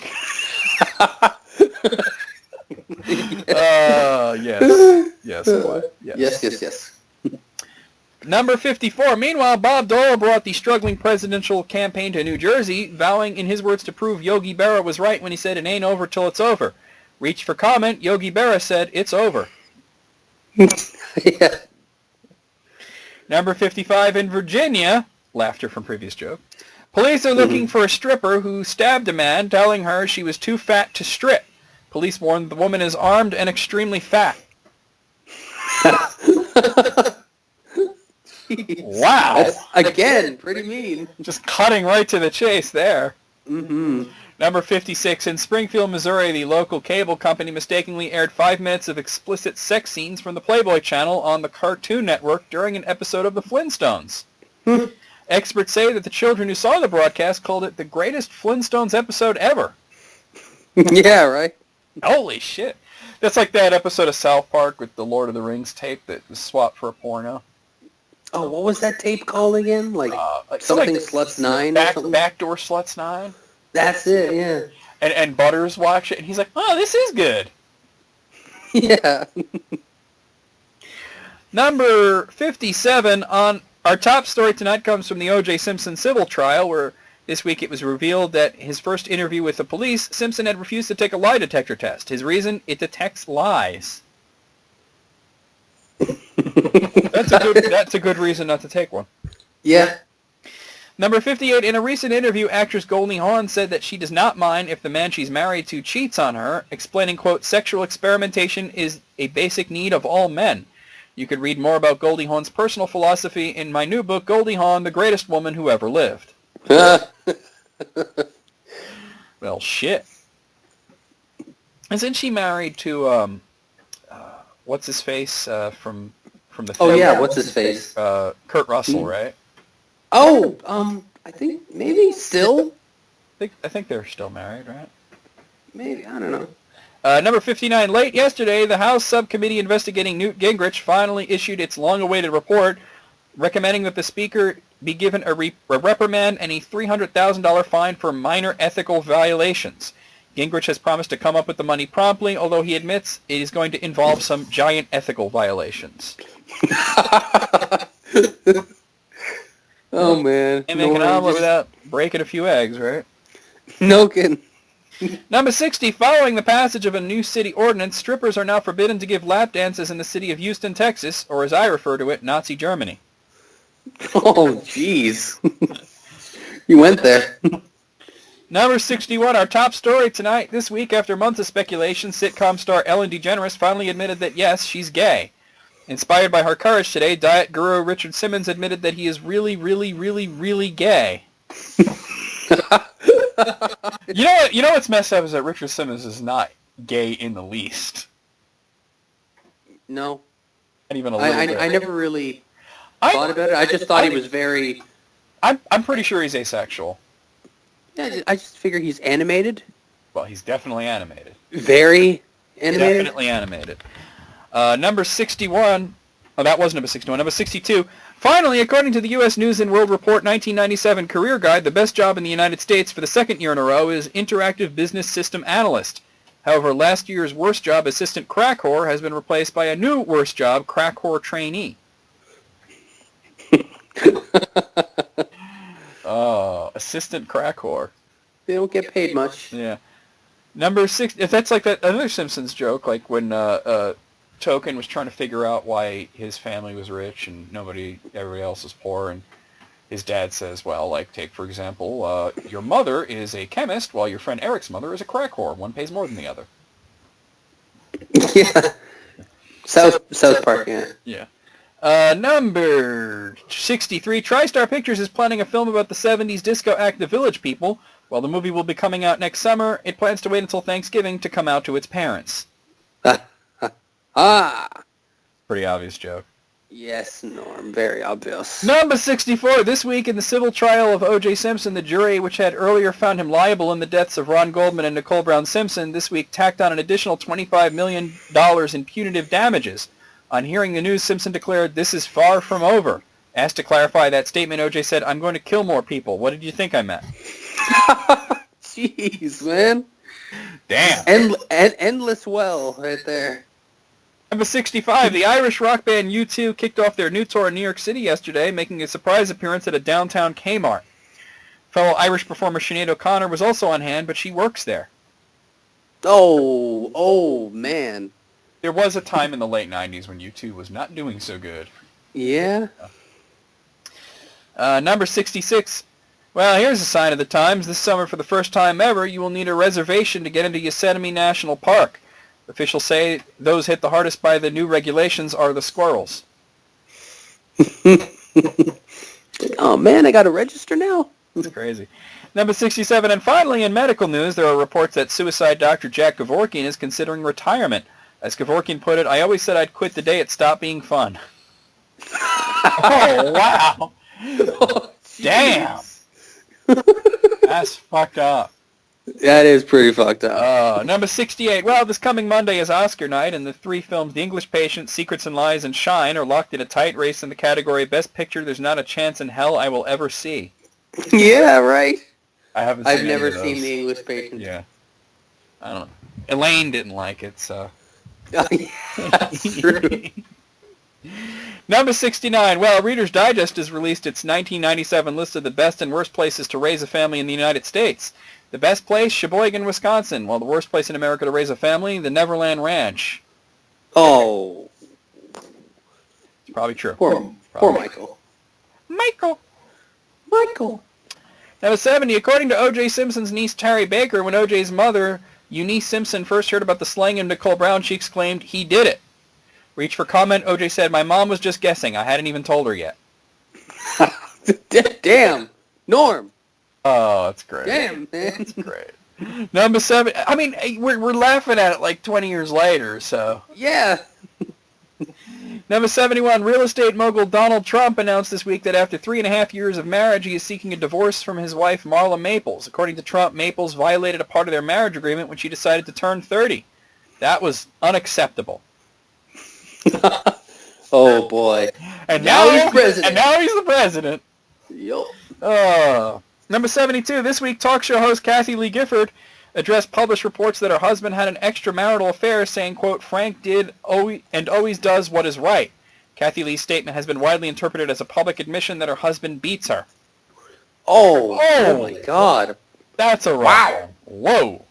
Woo. Number 72. This week, talk show host... Oh, I just read that one. My bad. Number 73. In his new film Legionnaire, action star Jean-Claude Van Damme will join the French Foreign Legion. In the film, Van Damme is a playboy in 1920s Paris who flees a mob boss after falling in love with the man's mistress. Although it doesn't say anything here about it, I'll bet there's plenty of kicking. I have seen Legionnaire, actually. Is there kicking? There's plenty of kicking. There has to be. That's what he does. does. And a bunch of guns. He does kicks. That's what he does. Donatello does machines. Yes. Jean-Claude Van Damme does kicks. He does do a good kick. Yeah. Number 74, good news for Hawaii. Next year, the state will receive $20 million in federal funds to help teach poor children how to read. Oh. Note to self, swindle poor Hawaiians out of $20 million by pretending to be a guy who teaches reading. Oh, yeah, you used to do the note to self thing. Before I start, also learn to read. That will help give the scam what we like to call credibility. That's a big word. Yeah. And finally, number 75. Weekend Update would like to congratulate Madonna, who gave birth to a beautiful baby girl last Monday. The baby weighed in at 6 pounds, 9 ounces, making it the 4th largest object ever to pass through Madonna's birth canal. Congratulations, Madonna. Oh, man. 4th largest, damn. 4th largest. I got some big pingas, huh? Pingas, yes. Pingas. Okay, out of 75. Ooh. Now, while it is true that a lot of these were dated, I mean, they are from 1997, so... A lot of them are still funny, though. Yeah, because we understand the references as well. Because you understand that reference, I'm going to give it a 69. Don't! I think I'll get a 67. Because even some of the funny ones, I was like, yeah. Yeah. Yeah. Yeah. Yeah. Yeah. I don't even know anyway. Okay, so this next one I have, this is from tfln.co. Okay. It's text from last night. Oh, cool. 29 juicy secrets that could ruin people's lives. Oh, no. So this is sourced from, I believe it's sourced from Whisper. Oh, yeah, you can anonymously post. Yes. So let's see. So these are going to be just some horrible confessions. Ooh, like taxi cab confessions. Oh, God. Those were never any good, though. No, they could have been. I mean, like, you watch that show because occasionally a chick would take her top off. Like, it had such potential. Yeah. All right, number 1. Oh, we're starting off with a dark one right away. I killed a kid while deployed and hate myself for it. Holding my daughter makes me feel like a monster, and I'll never tell my wife completely what I've done. Whoa. Whoa, that is Well, dark. I hope that guy gets through it, because, I mean, obviously he wasn't going over there with the intention, I will murder some fucking kids. Yeah, that you don't go over there thinking that. Oh my. Yeah. I mean, these people that were, these ISIS motherfuckers and all, they strap bombs to little girls. I mean, it's just... They're twisted. They're just unbelievably twisted. Yeah. Number 2, my brother committed suicide in 1994. Shortly thereafter, I intercepted a letter to my parents from his girlfriend. She was pregnant and wanted them to know and asked if they wanted to be in the baby's life. I burned the letter and have never told them. She never contacted them again, and I did so many drugs that I buried that secret deep in my subconscious. Holy shit, dude. But why? Why would you do that? Don't want to have your parents have the burden, and that's from his perspective, maybe? Like, I think his perspective was cocaine. Cocaine. Number 3, I have sex with my stepmom when my dad isn't around. Fuck! I'm a junior in high school, and it's been going on for 6 months now. Wait, he's a what? Junior in high school, which means... A junior in high school. About 15, 16 years old. No. Banging his dad's wife. Yikes. Damn. That's some illegal shit. That's just wrong on all the levels. Yeah, yeah. It's morally, literally. Yeah, legally. Ugh. It's just religiously, probably. Yeah, I guess. Yeah. Number 4, my little brother married my ex-girlfriend. We rekindled our relationship before the wedding, and she got pregnant with my baby, and to this day my brother has no idea we even knew each other before the wedding. Oh my god! These are so spicy! That's a good one, man. Yeah, big time. I mean, he didn't even know that they even knew each other? Holy crap. Can you imagine, like, at the wedding, like, oh, this is my wife. Oh, we had sex yesterday. Number 5, I am an active opiate addict. I use every single day.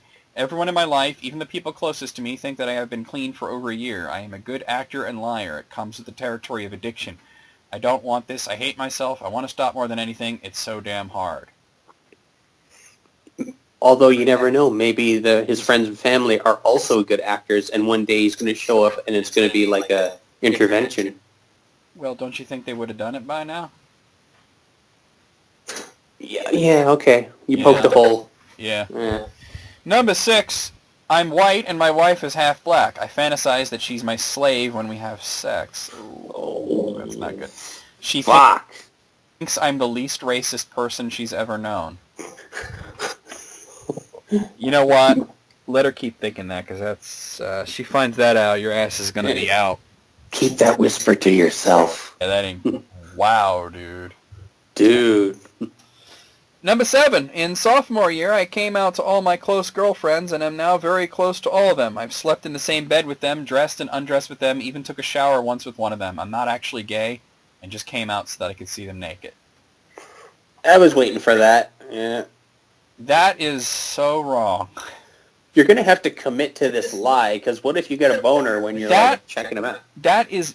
How do you not? Think about guys, ironically. I'm sorry, I was thinking about, I'm trying to think of some actor, but I forgot his name. Some hottie. That guy who's going to play Gambit, I couldn't remember his name. Oh, fuck, yeah, I don't know. Him. That's not how game act works, okay? That's not how you do game. You do game act by, you sit, you talk, from back rub turns into a front rub. I've never felt this way about a woman before. That's how you do it. And that's how you do it in the movies. In real life, that shit ain't happening. Well, it could, but... I guess so. But damn. Number 8, I'm a 25-year-old female high school teacher. I've gotten myself off on multiple occasions while fantasizing about fucking one of my 16-year-old male students on top of the desk in my classroom. Jesus! Whew! I'm sorry, they should not hire teachers that young. 25, yeah. You gotta get, like, the old battle axe bitches. Which I had several. That's all I had. Although I did have a couple of much younger teachers, like Mrs. Shields, and all the guys wanted to bang her. Yeah. But she was always pregnant.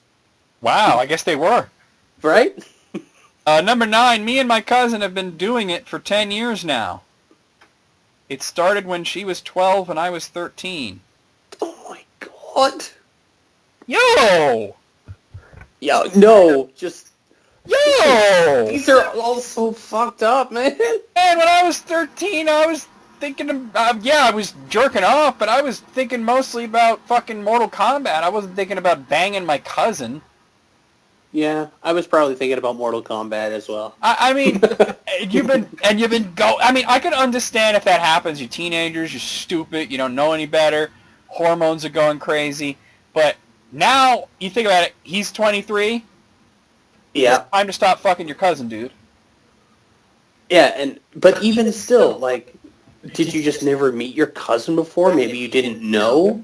Like, fuck. It doesn't matter. No, you know. I'm sorry, you know. Yeah, exactly.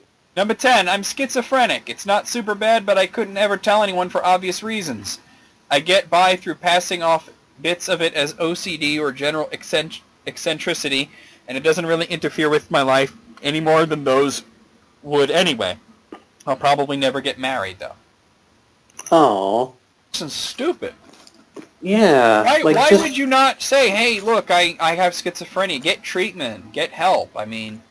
Man, it can get better, man. I mean, so you're hearing voices. It's not that big of a deal. Man, like, it can be managed.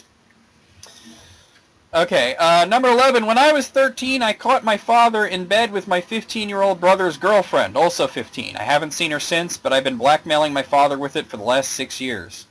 Wow. Dude. So the dad was banging his son's girlfriend. That's... Ugh. Come on, man. Have a little self-control. She's 15. Good Lord. And why did she want it? I don't know. Daddy issues? Must be. She's going to make a great stripper. Again. Yeah. Number 12, I was told many times how impressive my false Australian accent was, so I decided it would be great fun to go through college pretending to be from Australia. All of my friends and even my girlfriend of 2 years think I'm Australian. I have a completely fake Australian identity, family, and past. Man, why are you committing to this? Like, it's funny at first, but okay. I mean, because once you start, you're locked in, I think. You don't have to be. You could have been like, nah, I'm just kidding, guys. How long, like, where's the cutoff? How long do you go before you're locked in? For me, I would do 1 day. And then the next day, hey, guys, what's up? And they're like, what happened to... no, I was just joshing you. But he's been doing it for 2 years. 2 years? At that point, you're locked in. You can't stop. If you do it long enough, it might just become what you sound like. Yeah, right? That's like how Gary Oldman lost his English accent. Yeah, right? You just do enough roles. Number 13, every night when I go to bed, I have a little pillow and assortment of blankets that I pretend is this girl I like. Oh. Okay. She would never like me in real life. In fact, she doesn't, so I just play pretend. It's inherently creepy, but it's what keeps me from being a total wreck all the time. I don't know, man. You might already be there. Yeah, maybe move on to other girls, because this one, you know. Don't become like a ducky or nothing. A ducky? You know, like from, what is it, Pretty in Pink? Like, always, you know, You're saying words, but they ain't making sense. Like, you always want this one girl, and you're like the... Dude, do you really think that I've seen Pretty in Pink? I don't know. Have you? No, of course not. I'm a guy. I've seen it a couple times. Were you with a female? Once. Oh, my. Number 14. My twin sister and I love each other. We love each other more than siblings should. Oh, no. No! Yikes. Twins. Well, I'm glad they didn't elaborate. Not as much as the cousin fucker, right? Cousin fucker. Wow. More than siblings should. Oh. Well, at least they kept it PG. Yikes. as opposed to NC-17.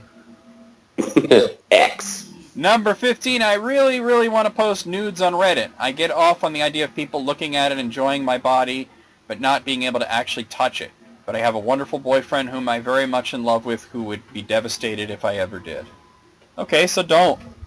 Yeah, just don't. Yeah. You'll be fine. Number 16, I've been fucking my boss's wife for 4.5 years. We've never been caught by anyone, and I don't think anyone suspects anything. Until they do. Careful. I mean, you're tap dancing in a minefield right there, so. Yes, that's a good analogy. Enjoy yourself. It's later than you think. Right. Number 17, I had a 2-year-long drug-induced psychotic episode where I thought God was talking to me on a daily basis through numbers. I seem like a completely normal, well-put-together, successful person. I snapped out of it recently. I don't want everyone to think I'm crazy or need help. Well, I hate to break it to you, but you are crazy and you do need help. Yeah. Yes, I checked yes on both of those. You don't have a psychotic episode that lasts 2 years and just snap out of it and be like, all right, I'm cool now. Yeah, I'm glad I got over that on my own. Yeah. Number 18, I have a cross-dressing fetish, but I'm completely straight. I have an incredibly supportive girlfriend who knows, but I don't think I could ever handle telling anyone else. And Lord only knows what would happen in my small social life. Well, who cares? Your girlfriend knows. She don't mind. Who else are you going to tell? Who else would you tell? And, cross-dressing doesn't equal gay. It's not the worst thing I've ever heard. No. So you like to wear women's underwear every once in a while. Your girlfriend's cool with it. Who else would you tell? You're not going to tell, your parents.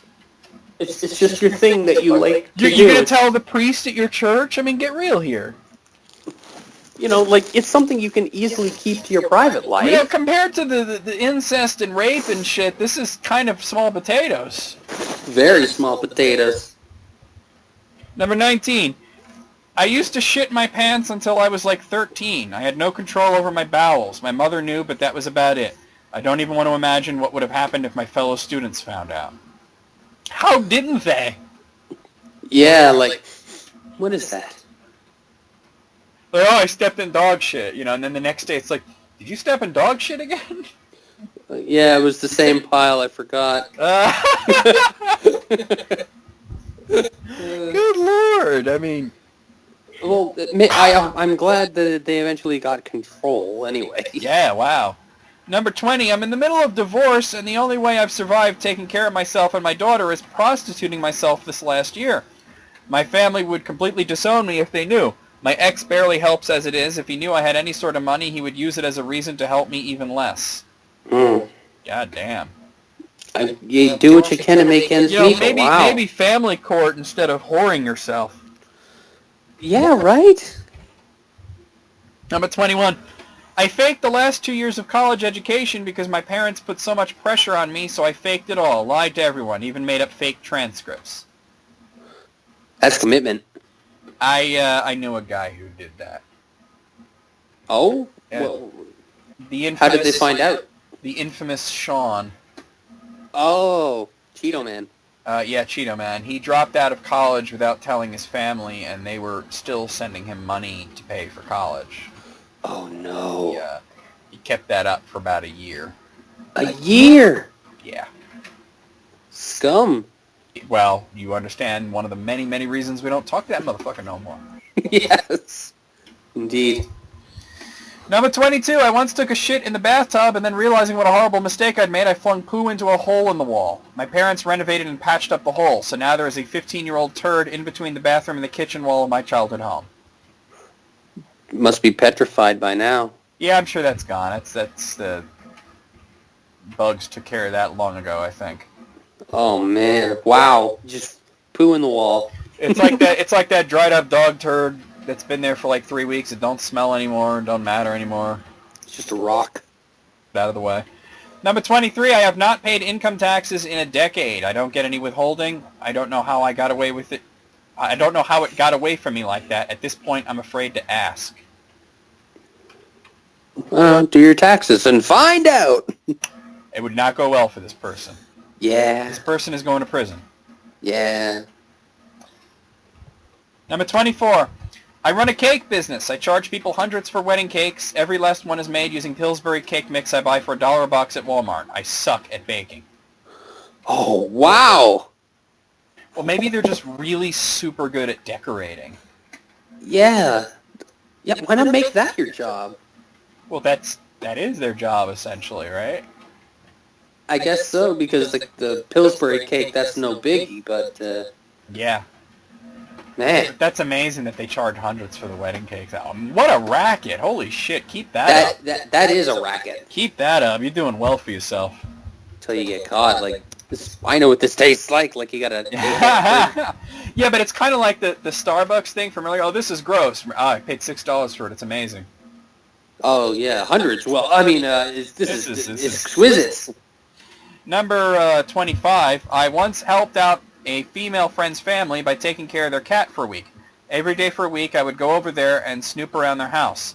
I found my friend's diary and proceeded to read the entire thing. I used this information to get her to like me, and she is currently my wife. I guess she doesn't know. She probably would be pretty upset if she knew. She'd probably be upset, but probably wouldn't leave him. I don't know. It depends. It depends on a lot of things. Like, do they have kids? You know, like how long? I think you can get upset but not man. leave them. Yeah, but that's crossing so many lines right there. You know, that's manipulation at the highest order right there. Yeah, it's using information you wouldn't otherwise or shouldn't otherwise know. Number 26, I don't want to be with my girlfriend anymore, but she might have cancer, and I feel like I need to stay in the relationship. Oh, I've heard this before. What, I think I saw an episode of House like that. Yeah, right? Yeah. But in the episode, didn't they leave? No, because one gave the other, like, a kidney or something. Oh, and they were like, oh, shit. But then she knew. She said now she could never leave me. That's right, at the very end, and she smiled, and like, Yeah. got him. Oh, yeah. Number 27, I speak 2 languages, so every time I received a new essay, I would browse the topic in my own language and translate the text word by word to English, then submit it. No one ever caught me for plagiarism before. Boy, that is a clever way of doing it, though. That is smooth as hell. Wow, now that you put that out there, they're going to be knowing about this. They're going to look for that now. Mm-hmm. But maybe I guess it's smart that they didn't say which language. Exactly. It could be Swahili for all we know. Wow. Number 28, I cut off all contact with everyone I know and moved to Kenya. Speaking of Swahili. I tell people a fake name and a fake background, and I've made it appear to my family that I died on a boat trip in the Pacific. No, I'm not joking. I am dead in the United States. Why did you do this? Yeah, they don't I gotta wonder what the reason is. Is there a good reason, a bad reason? Is there any outstanding reason? deaths? Like, yeah, the mafia's after you, you know? You got a bad croissant at Dunkin' Donuts? Tell me, what happened? Yeah. Someone looked at you funny. Number 29, this is the last one. 2.5 years ago, I was in dire financial straits, so I sold my home to keep my business afloat. I neglected to tell the owners that they have an 800-square-foot bunker on property that I built after about 7 years ago. The bunker that I've called home since I sold it. The entrance to it is well hidden, but I still come and go very early and very late in the day. Wow, that is deep. Eventually, they're going to find out. Yeah, if it's that big, then hard to miss. Well then, shit. I wish there was more of these. Yeah, that was pretty fucking juicy. Out of 29, what do you say? Oh, 29. They were all, even the sad ones, you're like, wow. Well, I'm going to give it a 28 because I'm a cross-dresser. That was just stupid. Yeah, but maybe that person's social life, they're all like, men dressing as women. But they have a girlfriend that is fine with it and doesn't mind, so what does it matter, like, with their bros at the hardware store thing? I guess what the guy should really learn is that if they wouldn't be cool with you, then you shouldn't be cool with them anyway. I guess so, huh? Yeah. Now I have another one here that this could be very funny, or it could possibly go to some dark places. We'll just see how that goes. It's from Suggest.com. Defense attorneys share the worst offense they've ever had to defend. Oh no, this is going to be tough. Yeah, this could. Well, yeah, I guess worse could be taken both of those ways, eh? Yeah, it could go to some dark places, or it could be Like hilarious. terrible or stupid. I think there's going to be a little bit of both. You know, I don't know how many there are on this. I hope so. Okay, so here's the first one. So in my state, if you're in a relationship with someone, or had been, and you commit certain crimes, they get tagged as domestic violence. This tag gives additional penalties. Long story short, my client received a blowjob from a girl and then hit her. We went to trial because the state wanted to say that one blowjob was a relationship, and my guy didn't want to do the domestic violence classes. So we took it to the jury, who ruled that one blowjob isn't a relationship. I always have wondered how many blowjobs is a relationship. Yeah, I mean, you can have one night stand. That doesn't make it a relationship. So how many blowjobs equates a relationship? I think it's not a number, but frequency. But there's also, like, there's everything else surrounding it. It isn't so black and white, really. Yeah, well, that's why they went to trial. Yeah. Defended an old guy driver who hit and killed a mentally challenged girl who had run across 6 lanes of traffic against the signal. The guy did nothing wrong. The worst part about the situation was that we were being paid by the dead girl's family's insurance companies, so the family was suing for benefits. Oh, no. Well, that's just a goddamn mess. Yeah, like, that's one of the times when you're a defense attorney where you're like, this sucks. Well, the guy didn't, I mean, admittedly, the guy didn't do anything wrong. I mean, he couldn't, It's true. Why were they even having a trial at that point? It just sucks. I defended a guy who sent poop through the mail to his ex-girlfriend from state prison. I don't know how it got past prison officials, but it did, and he didn't deny sending it. However, we went to trial because he wanted me to argue that poop was expressive speech and thus protected by the First Amendment. We lost. Of course you lost. Yeah. Of course you lost. Freedom to poop. I mean, freedom of poop, right? Yeah, as the First Amendment of the Bill of Rights and the Constitution guarantees me the freedom of poop. Doesn't say poop anywhere in there. Yeah, I don't think it does. I've read the Constitution at least once, and I don't think it said poop in there. At least once. I had a brilliant gentleman on probation for narcotics trafficking and was not permitted to own or use a cell phone. He went in for a drug test with his probation officer, and his cell phone rang in his pocket. Oh. The probation officer went to take the phone from his pocket and also pulled out a large baggie of cocaine that he brought to his drug test.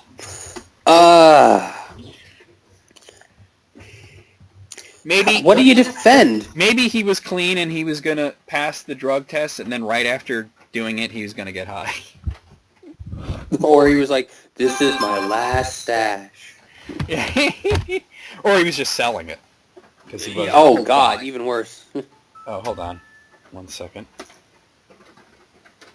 Oh, never mind. Okay. I just saw a text message. I want to see if it's important. It's not. Although the offense itself wasn't particularly repugnant, I once had to defend someone who had been charged for driving with a suspended license because he was, quite honestly, in my opinion, on his way to an Alcoholics Anonymous meeting to prevent himself from drinking.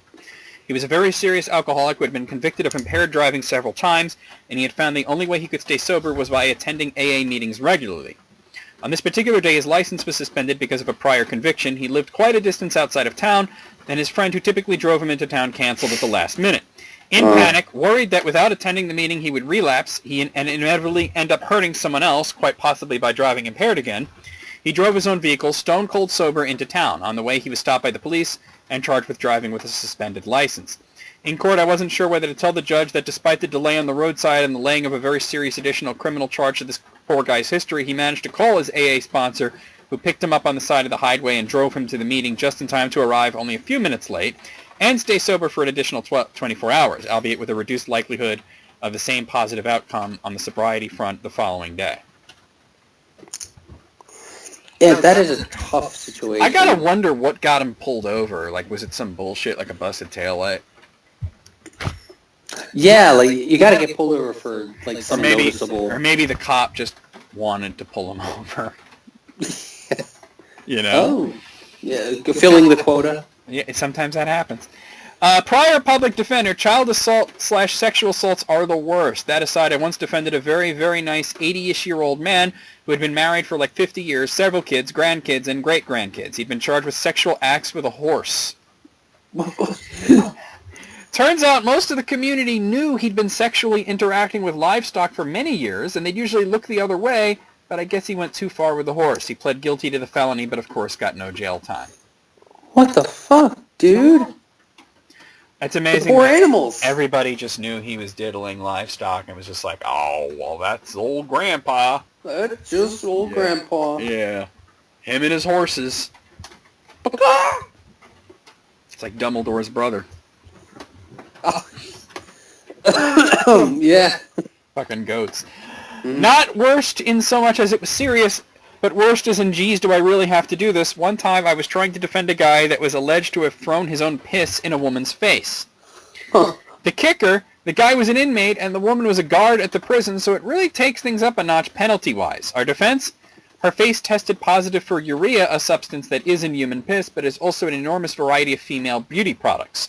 We had to basically argue that she put the piss on her own face through one of those products, and they couldn't prove the defendant didn't just throw water on her. I mean, I feel bad for the guard. I wouldn't want someone to throw piss in my face. Well, that is a leap of logic there. Well, you know, Not impossible. Got him out of cell for a while, right? Yeah. I think that's the point. Mm-hmm. Worst I had was when my client was charged with impersonating a police officer. It was the worst because it was so ridiculous. He was 70 years old and was going to the Social Security office. When he went through the metal detector, he had a police shield that he put in the tray with his keys and phone. He collected police memorabilia and liked to carry it around. The guard at the metal detector arrested him. Oh. You know, having a police shield on you does not mean that you're impersonating a police officer unless you tell someone that you're a police officer. Yeah, like I have a shirt that says Beach Patrol on it. Yeah, right? Yeah. Doesn't mean that you're going to be in the new Baywatch movie. Oh, I want to see that. You want to see that, really? It looks funny. I don't know. It looks cringy to me, but... Yeah, but...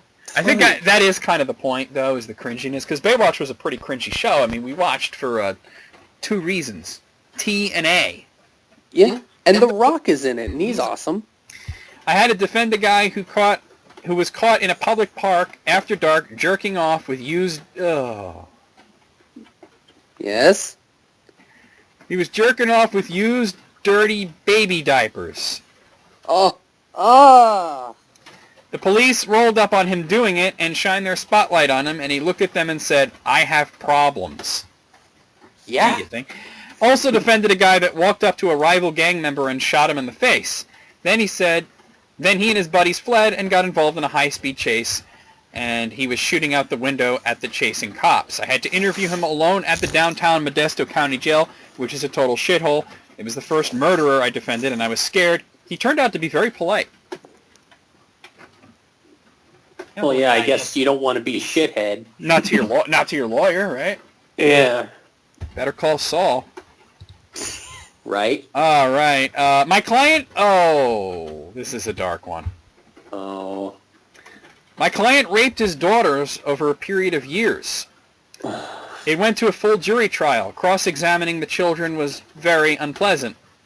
My client was convicted. The evidence was overwhelming. I made clear before trial that he was going down, but the defendant would not take a plea. The judge, in an unrecorded discussion held while the jury was out, told the prosecutor and me to do our utmost to make certain that there was no applicable issues since the defendant was a monster. I hated every minute of that trial, but I did my utmost to represent my client. Well, that is the job, right? Dedication to the job, but those are the tough Yeah. days. Yeah. I'm a law clerk at a criminal defense firm.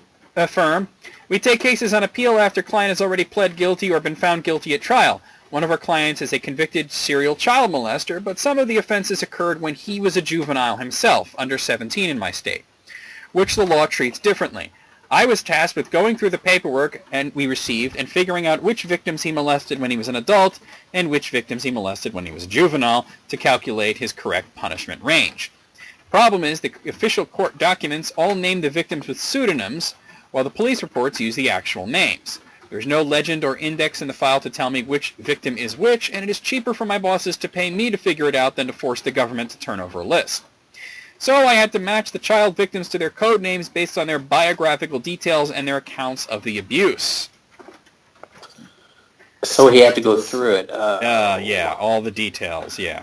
I'm I'm so glad I will be moving into prosecution in a month or so. Yeah, you can be a little more, Aggressive. aggressive. Thank you. Lawyer who did criminal work experience whilst training. I was part of the legal team that defended a man who killed his partner by beating her to death with his fists in their living room. We argued diminished responsibility. For example, he was only guilty of manslaughter, not murder at the time, as at the time of the assault he lacked the relevant mental capacity. Jury found against him and he was sent down for 25 years. Last thing he said to me was that he hopes he gets to go to solitary with his guitar and that he would be better than Eric Clapton by the time he ever got out. This is a UK case and the client had been in and out of prison all of his life, so he assumed that he would know if he was allowed his guitar whilst inside. I took his word for it at least. The jury didn't believe that his previous and ongoing psychological problems, well evidenced by expert witnesses, had an effect on his mental state to such an extent that he lacked the mental capacity to commit murder. They believed that he committed the murder because he wanted to either kill or cause serious physical harm to his partner at the time. This is the man's reason for murder, and this is the man's reason for murder in the UK. No, I don't feel bad about assisting in his case. He was innocent until proven guilty, and in the UK we have equality of arms in criminal cases, meaning his legal team had the same resources as the prosecutions. Okay. Okay is right. Okay. The 90-year-old woman who routinely smuggled drugs in her vagina into prisons was more interesting than most. That is very interesting. Yes. Do go on. But he just meant that he goes on to a different story here. The gang murderers are pretty routine at this point. As a young lady, it's the ones who aren't killing in the name of territory, street cred, etc. that get to me.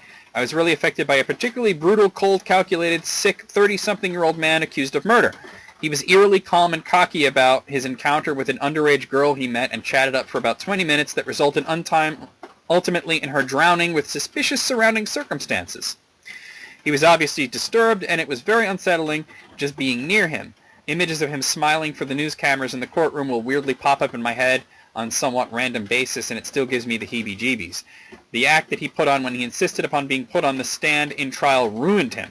He would have walked, but for his ridiculous testimony. Within seconds, the jury, who had been paying close attention previously, looked horrified as he told those stories and stopped taking notes. Their minds were made up as soon as he opened his creepy mouth. He was quickly convicted. We did a really stellar job in his case, but he dug his own grave. Justice was served. Oh, man. Imagine that your lawyers are so good they're going to get you off of this murder rap, and then you just open your mouth and you're so obviously a murderer that you get convicted. Why would you do that? Like, as a guy, he doesn't sound like the smartest cookie there. I guess not. Ugh. Good. Go ahead. I was going to say good that he got what he deserved. Yeah, exactly. Domestic abuse from a serial abuser. He had been charged multiple times with the same victim. She would repeatedly forgive him and not show up to the proceedings, and the cases would get dismissed. Probably represented 4 to 5 times and got every case dismissed. Just a horrible human being. Indeed. It's one of those situations where they're trapped in the relationship. Yeah. This one's very simple. Defending parents who no longer want their children, defending children who still want to be with their parents. Not easy. Oh, man. Can you imagine just being like, these kids are too much, I'm good.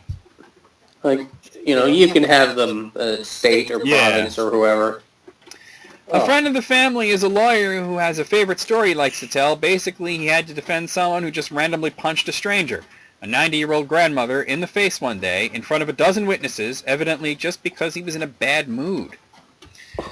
The only defense he could come up to give before the judge was, Your Honor, he only hit her once. She's a 90-year-old woman, you only need to hit her once. Yeah, it's like, punching a graham cracker. It's going to explode. Graham cracker? I don't know. All right. The most heinous, a child rapist who, upon being asked his side of the story, told me that it was exactly what was written in the charge sheet. The charge sheet was basically dictated by him to the police. The worst, 3 guys took their dad's brother out drinking, got him sozzled to the point he passed out, beat the shit out of him in his own house while his wife is screaming in the corner, stole money, jewelry, and electronics from his house, and then ran away. The case is on trial about 6 months later, and they, the 3 guys, my clients, walk into my office with their uncle after treating him to a generous amount of hooch, saying he wants to withdraw the case. I tell him to appear before the court. He appears, sozzled and stinking of liquor from a mile off, is calling me. Florida. Hold on, I'm going to answer this. Hello?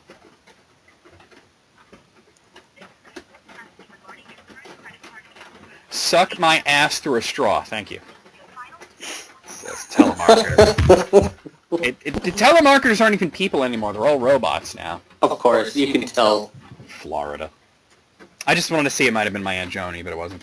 Okay, so they get the guy. He's drunk, stinking of liquor from a mile off. Judge refuses to quash the proceedings. 3 guys pull a gun on him right outside the court complex. At that point, I noped the fuck out of that case. Yeah.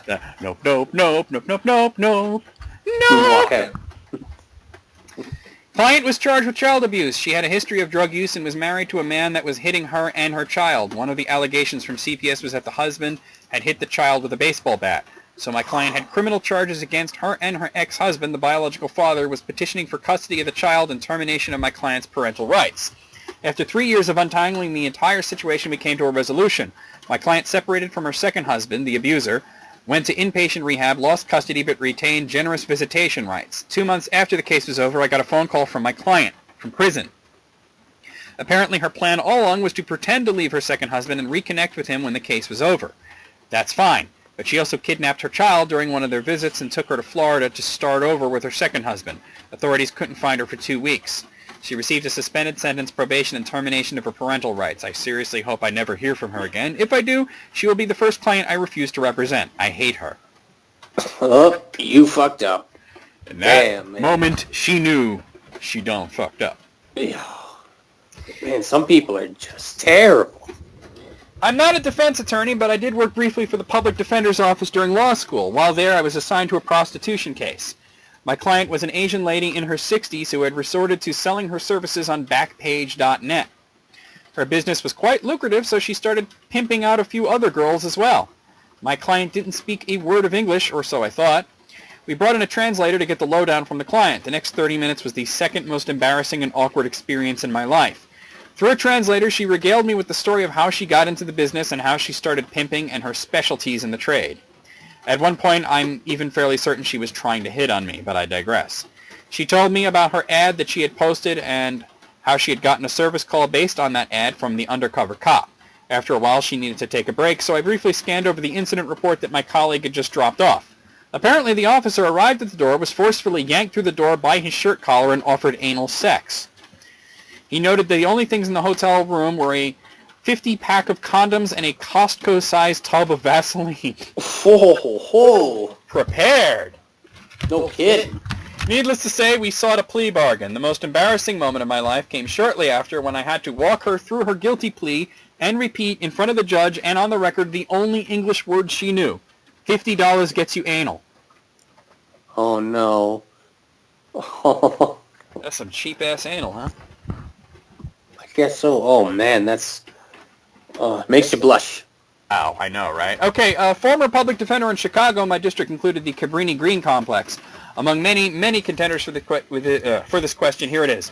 A very young couple had a baby they were woefully unprepared for and did not want. After a few months, they strangled the baby to death. Jesus fucking Christ. I know. Ugh.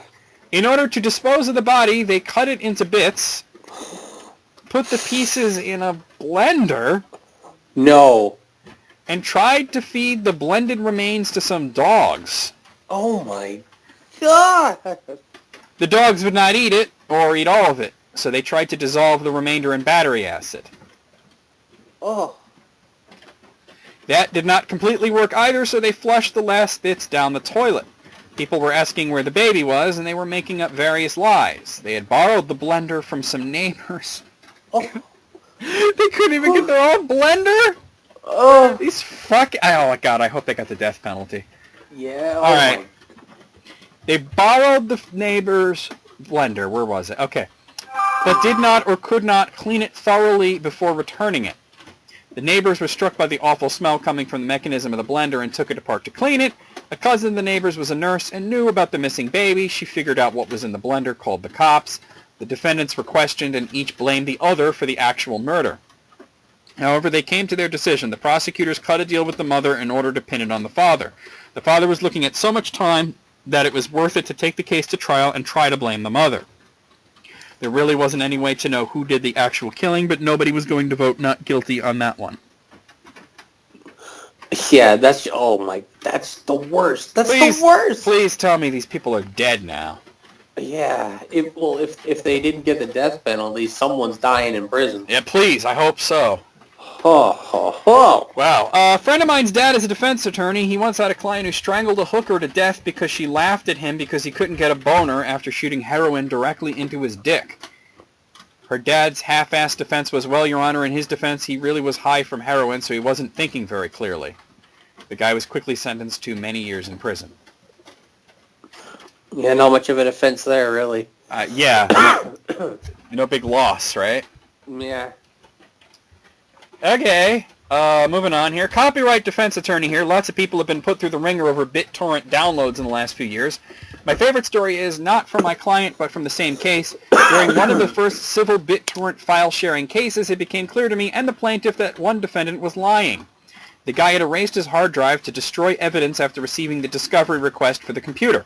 He then reinstalls Windows and names the drive Squeaky. As in squeaky clean, I guess? Yeah. He puts it into an encrypting USB enclosure and hands it over. It took them a while, but they got it figured out. The guy got hit with a $241,000 judgment for 5 downloads. Wow. Yeah. Gulp. That's a lot for 5 downloads. All right. Not necessarily the worst, but my weirdest and most disgusting case happened a couple years ago. I got appointed to represent a woman who was charged with felony possession of infectious biological substances with the intent to cause bodily injury to another. This fine, upstanding citizen had a relationship with a gentleman, recently ended because he was cheating on her by sleeping with her neighbor. To get her revenge, she concocted a plan in which she would steal her ex-boyfriend's underwear, harvest pubic lice from another friend who was infected, by having the friend keep his balled-up underwear inside her underwear in contact with the friend's crotch region for about a week. Then return the underwear to the ex-boyfriend's dresser drawer, spreading it to the rest of his undergarments so that he would get infected, and also spread it to her neighbor.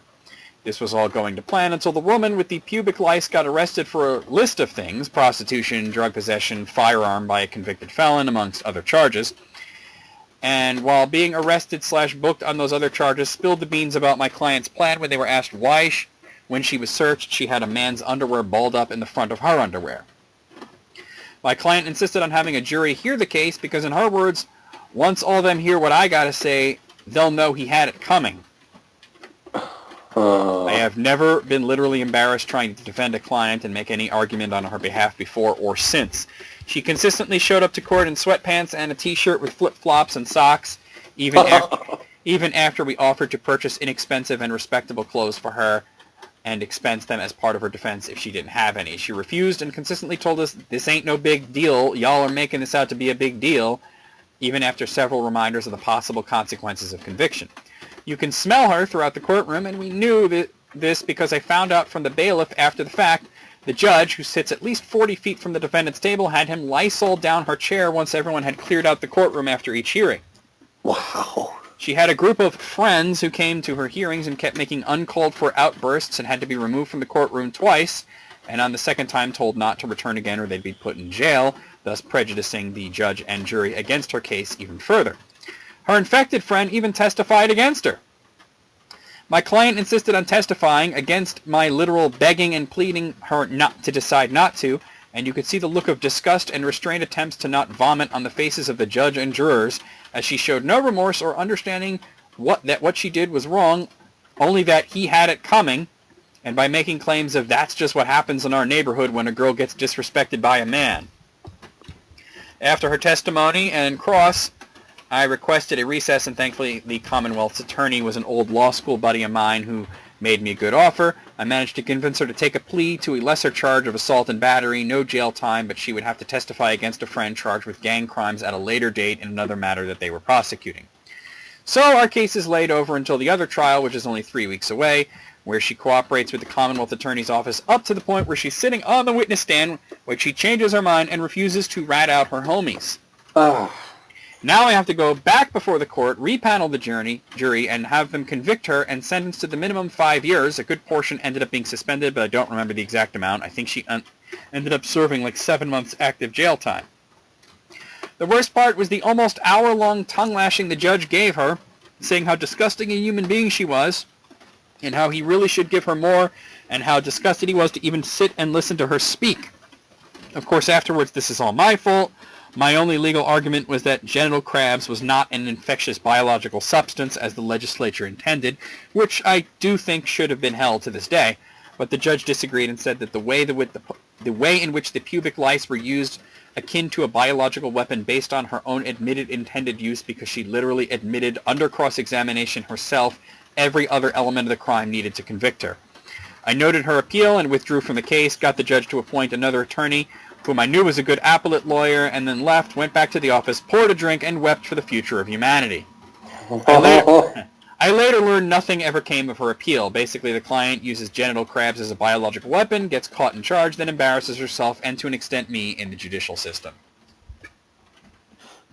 Man, that is an awfully complicated case for something so stupid. Something so gross. Yes, disgusting. All right, worked for a criminal defense firm that represented a priest who sexually abused some of his students.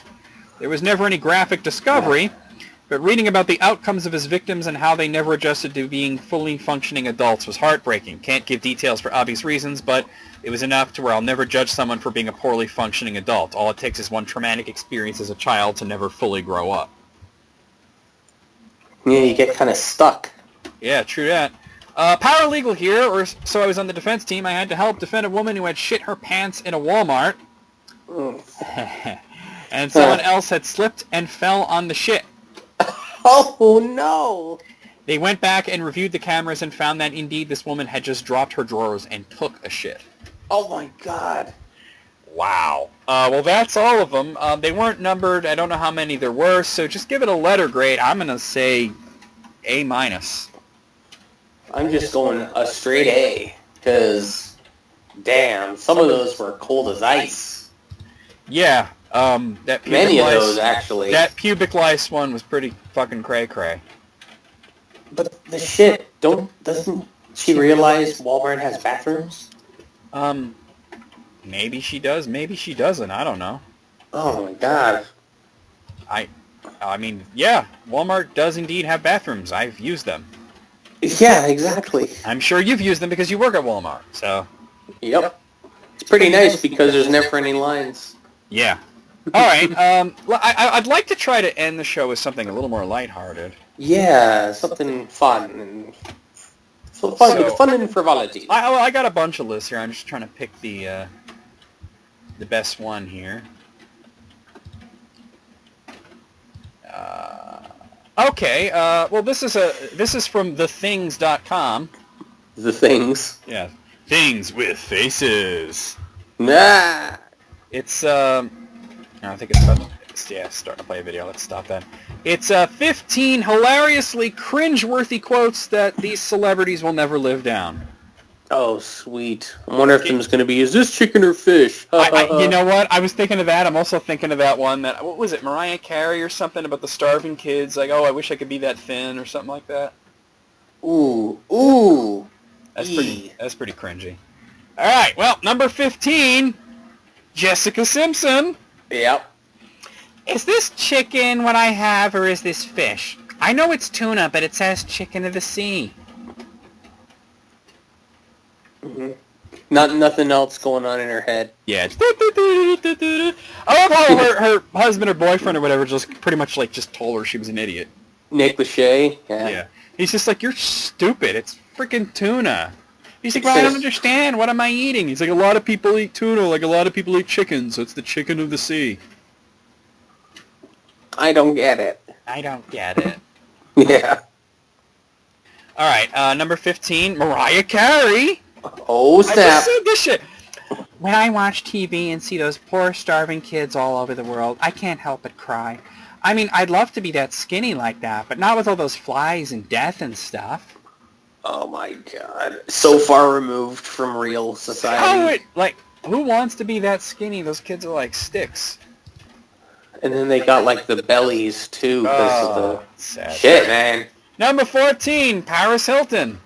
Another paragon of human intelligence here. Says, everything bad that can happen to a person has happened to me. Oh, shut up. Wow. Talk about divorced from reality, huh? Yeah, multiple times. Everything bad that can happen to a person has happened to Paris. If only. Well, come on. If only. Like, really? All right, number 13, David Beckham. Okay.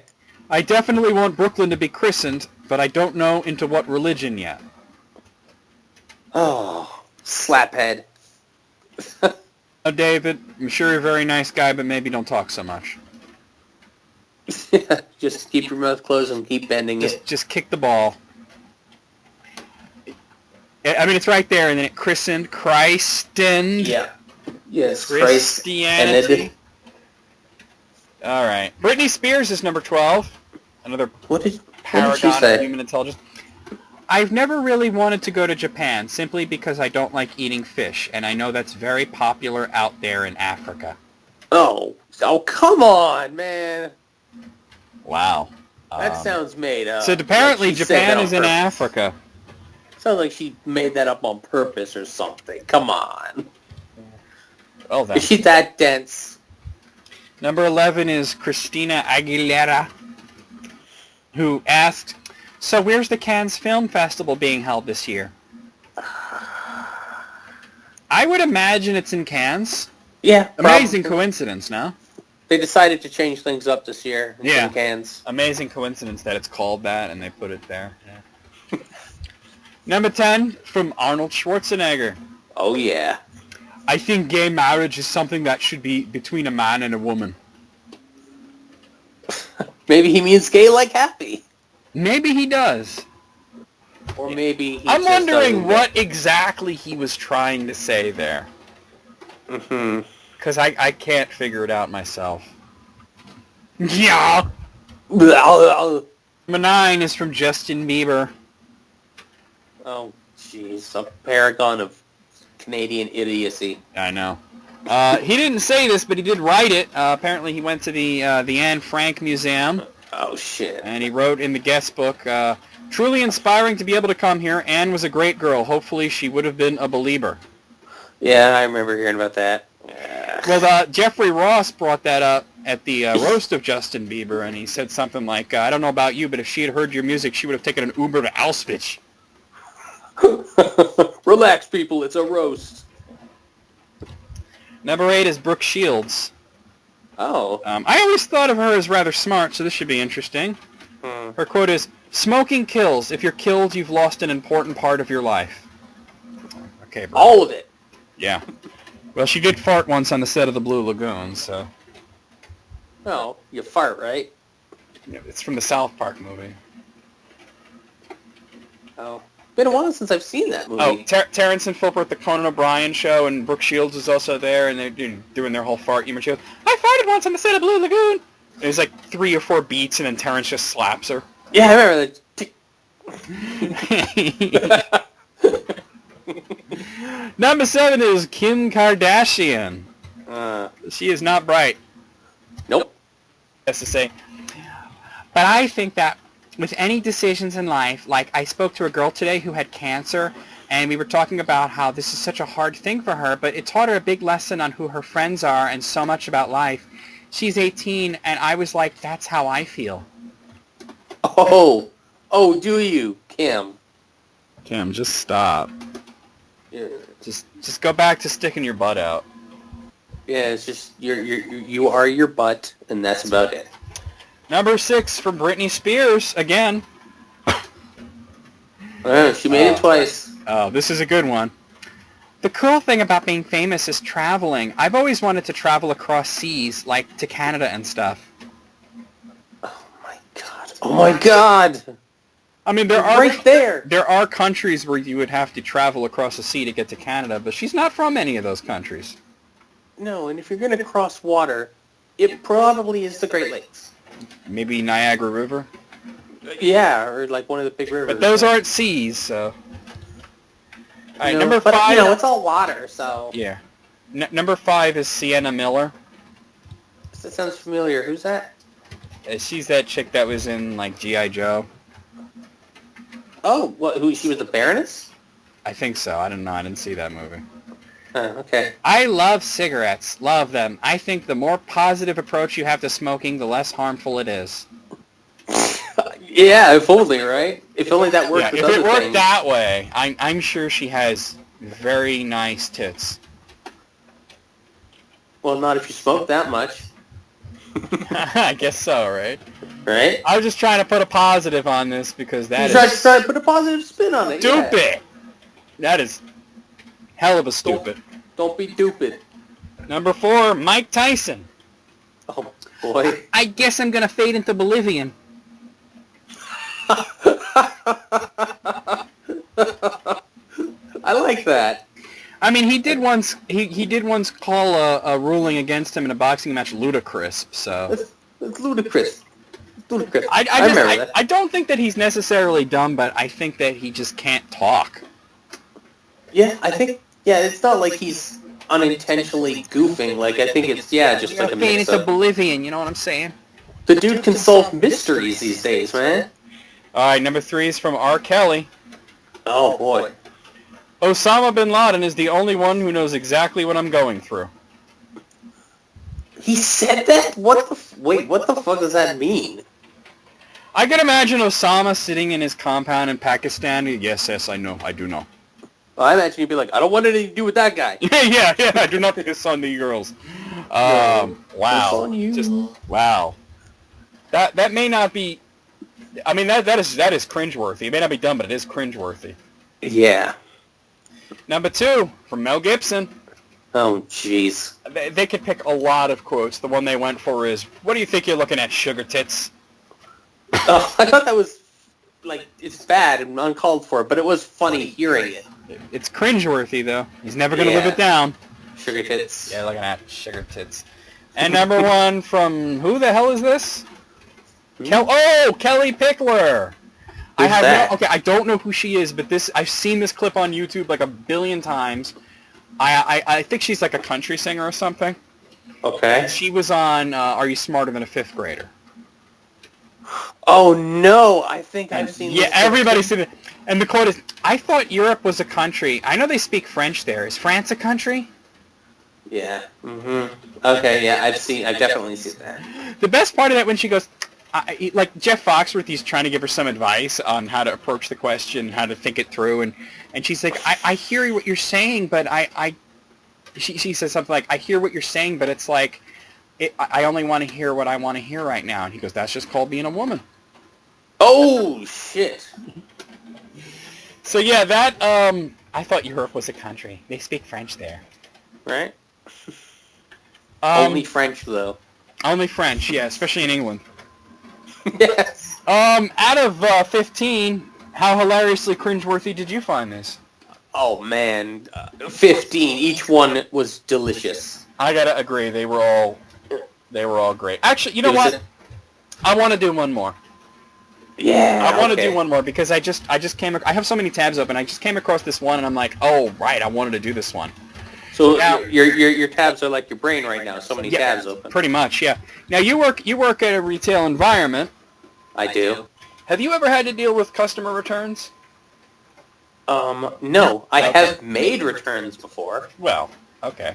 Well, this is 20 customer service reps spill on the weirdest return they've ever had. Okay.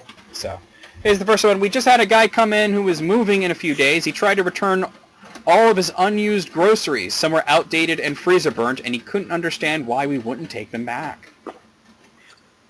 Because he fucked them up. Yeah, I mean, outdated and freezer burnt? Yeah. And he expects the store to give him his money back? What are they going to do, put it back on the shelf? Man, don't be a dingus. All right, here's the next one. One woman called in to complain that we sat her next to a deaf person on a train. I explained that it's not assigned seating and that she could have just moved. She yelled that she did, but that's not the point, that her trip was ruined because she took the rail to talk to people. God. I had to go to a supervisor. She wanted a refund credit because on her 7-day cruise and 3-day land package, she had to sit next to a deaf person for 60 seconds. She was a condescending bitch. She got nothing. Well, good. That's just wasting people's time, too. Like, really? I had to sit next to a deaf person. Like, talk about petty. Like, I would think that would be kind of interesting, no? Yeah. Why is What's his story? Yeah, right? Like, what's his deal? What happened there? What's the deal with this? What's the deal with deaf people? Why can't they hear? Alright, that was terrible. Jerry, because they're deaf. Alright, I worked at Radio Shack for years, and the stories I could tell. The best one that comes immediately to mind is a customer that came in with an item from about 6 months earlier. It's still in the package, and he still has his receipt. I proceed to explain that we have a 90-day return policy, blah, blah. Well, inevitably, he starts to rant and rave and spew bullshit, at which point I calmly say to him, "Sir, at what point does something that you've purchased become yours?" Simple question, right? Blew his mind. What? He sat there stammering for a minute, looks at me and says, "You're right, I'm sorry," takes his stuff and leave. Greatest win ever. Jeez. Lose somebody's mind on an obvious question. Yeah, right? I used to work for a Target store which had developed a very open return policy. Basically, if we sold the thing and it's still on file with us, we'll work to process the return as best we could. Lots of people abuse this policy, but this lady was the worst. She came in with a garbage bag, so I already knew I was in for a shit show. She wanted to return a fabric wardrobe, but didn't have the receipt. She also didn't have the box it came in, thus the garbage bag. Usually, items from Target have a little code on them somewhere, especially if it was made by one of the brands exclusively offered by Target, Massimo, Room Essentials, Archer Farms, etc. Even without the receipt, I could just type the code in and see how much store credit I could give her, but without that code, I couldn't do anything. So I started pulling everything out of the bag to check and see if I could find it. I got about half of it out of the bag when I noticed something crusty and brown. Yep. Oh. Literal shit. Oh. I was doing all this, the lady was just yammering on about why she was returning it, giving way too much information in a way that told me she knew she was up to something shady even before I got to the shit, and she wanted to distract me. I dropped the bag as soon as I realized what I'd almost touched and waited for her to pause for breath before saying anything. I had no idea whether or not she knew what was on it. She was an old lady after all, so it was possible that she just didn't notice. I leaned in and said in a low voice so I wouldn't embarrass her, "I think an animal made on this. I'm not sure I can do this return." She got immediately offended and said loudly, "What? You think an animal made it on it? What? How could you even say something like that? It's not even possible." Just making a scene and deliberately misunderstanding me. I was pretty done with her at this point, so I said also loudly, "No, I found poop on the item. I'm assuming it's from a dog. I'm not processing this return." She let out a squawk at that and began going off on me. But I was already calling a manager over. They ended up processing the return for her. I think she got close to $60 of store credit. Did I forget to mention that this return was also nearly a year old? Oh my god. Apparently you can bring in your old shit-covered crap to Target and return it. No wonder they left Canada. Damn. I used to work in a video store. Wow, remember video stores? Yeah. Had a woman call because we charged her credit card for a DVD that was never returned. We had been calling her every day for 15 days and leaving messages warning her of the increasing late fees and that the card would be charged on day 16. When she got the "thank you for paying the late fee" and the item cost letter, she finally called in to argue, even when I explained the charges. "But I returned it." "We don't have it here. Maybe you returned it to another store or another location?" "No, I dropped it in the mailbox." "You mailed it to us?" "Yes." "Like in an envelope with stamps?" "No, I just put it in the mailbox." "You just put the DVD case in the mailbox. No envelope, no stamps." "Yeah, that's not how you mail things." "But the case has your address on it." "But mail requires postage to be paid." Okay, anyways, we never got it, so it was never returned, so therefore late charges and replacement fee stand. "But I returned it." "Ma'am, you returned it like you left it in a field and called us 2 weeks later to say it's in a field somewhere." When you rent an object, it is your responsibility to ensure it is returned to the business. We do not have our DVDs, so you owe us money. Oh, this is in Canada, by the way. Oh, Can't you call Canada Post and get it from them? Yeah.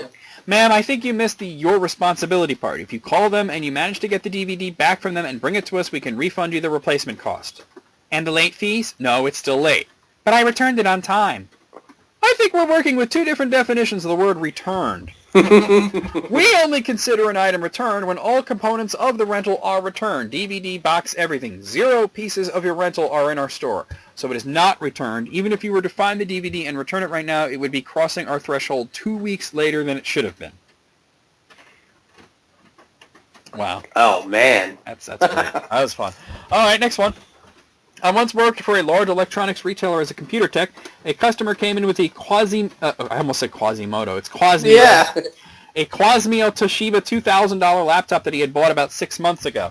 His complaint to customer service was that it was not running as fast as it should.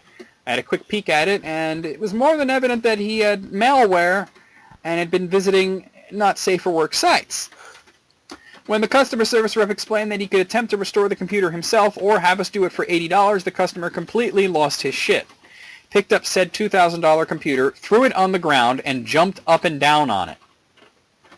The guy was about 40 years old, completely threw a tantrum on a perfectly good computer, then left. Did not take the garbage computer. Then, about a week later, we received a complaint from the Better Business Bureau, and my store manager, instead of standing his ground, gave the customer a new laptop. But that's not all. He also gave the customer a $500 gift card for a home theater system as an apology. That was the final straw for me in retail. I slammed down a stack of paper I was working on, threw a finger at the district league, and said, if you condone behavior like this, then I cannot work for you or this company. That's the day I walked out. 2 others from my bay followed, and the technical center shut down for 3 weeks. Wow. Who's coming with me? Yeah, and they fucking strike. Like, holy shit.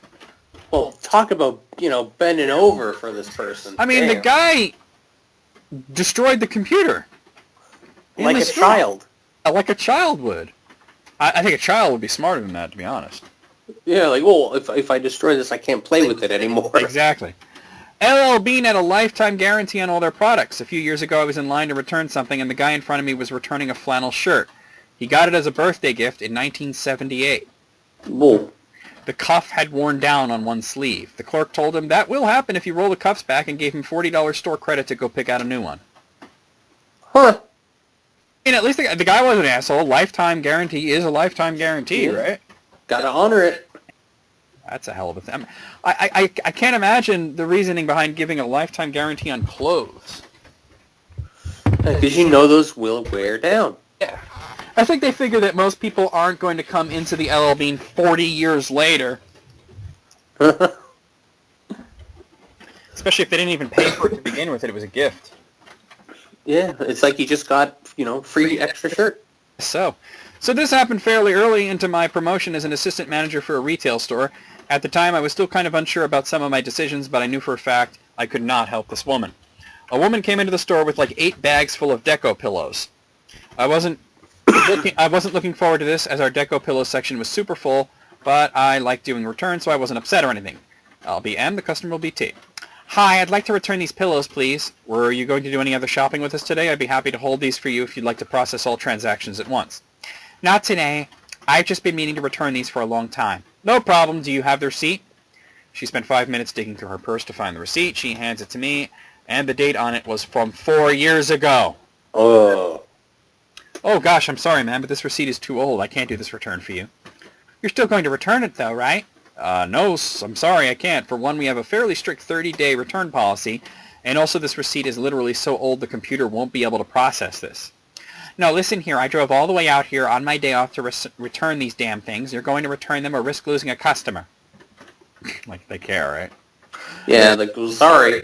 Ma'am, I'm sorry, but I literally cannot process a return on a receipt that is 4 years old. Our return policy is 30 days. I was pregnant. You don't honestly expect a pregnant woman to carry all these bags in here and drive all the way here? You were pregnant for 4 years? That comment kind of made her lose it, and she resorted to calling me names and threatening to call corporate. I gave her the corporate number and offered to help her carry the bags to her car. She stormed out yelling she'd never come back. Never heard back on that one. Yeah. If anything, she just went to another store. Probably, right? Like, you're going to lose me as a customer. Oh, big loss, right? Yeah, whoop-de-doo. I used to work in Best Buy Services. It was sort of like Geek Squad before Geek Squad, and it dealt with everything like TVs and VCRs and junk. One day we had a guy come in and complain about his little video camera not working. I agreed to take a look at it even though there is not much I can do but send it back to the manufacturer for him. It will take some time, but that was 90% of the problem people had with services. Naturally, this guy wants a new one on the spot, and he starts getting really loud about it. So I call the manager because I can't piss in Best Buy without getting manager approval. While I'm waiting for the manager to come up, I'm still tinkering with the camera in the back. I get some tools out and, hey, look, I got the thing open for the guy. A minute or so later, I come back out when the manager gets there. The manager is talking to the guy, and I move a computer up to the front, to the counter. I jump in and say, hey, I don't think we should give this guy a new unit. The guy gives me dagger eyes, and the manager is like, oh, why's that? Then I play the footage of what is unmistakably someone running around a pool, dropping the camera, which tumbles into the pool. He had taken out the tape, but it was recorded into the memory stick. Guy takes his camera and quietly leaves the store. Worth 2 years of an otherwise pretty annoying job. Oh, man. This was still there. It's still there, though. Yeah. A customer wanted to return a computer that was about a year old when I worked in retail. I asked him what was wrong. It just don't work. I powered it on, got to Windows, connected to the wireless network, went online. I opened Office. Everything seems to be working properly. I show it to him, ask him what's wrong. It just don't work. I asked him what was actually wrong with the machine, let alone why would you return a computer a year later. It just don't work. Are you saying if a car don't start, it works fine? At this point, I had enough of the guy. No, sir, I'm saying if there was a car and everyone could start except one person, I wouldn't blame the car. Yeah, right? Problem exists between desk and chair, right? Mm-hmm. And they're alone. All right. I've worked retail about 6 years, so I thought I'd seen it all until I had to deal with this woman last week. I work in an upscale clothing store. She brought her golden retriever into the fitting rooms and then proceeded to try on clothes from all around the store over the clothes she was already wearing, awkwardly out in the store in front of other customers. Huh. It was done. I was eager to get her out of there because there were other customers that I wanted to help. She mentioned she had a return that she needs to do on a pair of pants because they have wool in them and she has a skin allergy. She says she has the tags and the receipt, so I said that's fine because we do returns up to 30 days. I take a look at the receipt she handed me and I was blown away. It was from 2007. What? Wow. I ended up having to call the manager over to handle most of it, but things got weirder and weirder. The manager asked if the skin allergy was new, but the customer insisted that she always had it. The manager ended up doing the return just to avoid a bigger conflict. The ridiculous thing is that the manager told me that the same customer had come in a few months earlier with another 5-year-old return, this time wanting to exchange a skirt that she had been wearing to a bigger size because she had gained weight over the last 5 years. This must sound so petty to people who have never worked retail, but the kind of things that most people try to get away with are ridiculous. Managers are forced to comply with so much nonsense in order to avoid a corporate complaint to our store. Oh, boy. So many of these are just so petty. I have to return this because I'm too fat to wear it now. Yeah. So, can I have my money back now that I'm bigger? Or exchange it for a bigger size, right? Or, yeah. Okay, I like this one. This is good.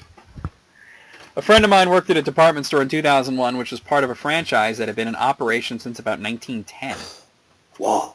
That's probably Sears, right? That is pretty old. Yeah. One day, a 70-something-year-old man came into the store asking for a replacement for a carpet sweeper he had purchased in the 1940s, complete with the lifetime guarantee card he had received with it. Wow. Obviously, a replacement wasn't possible, and he was offered a new vacuum cleaner.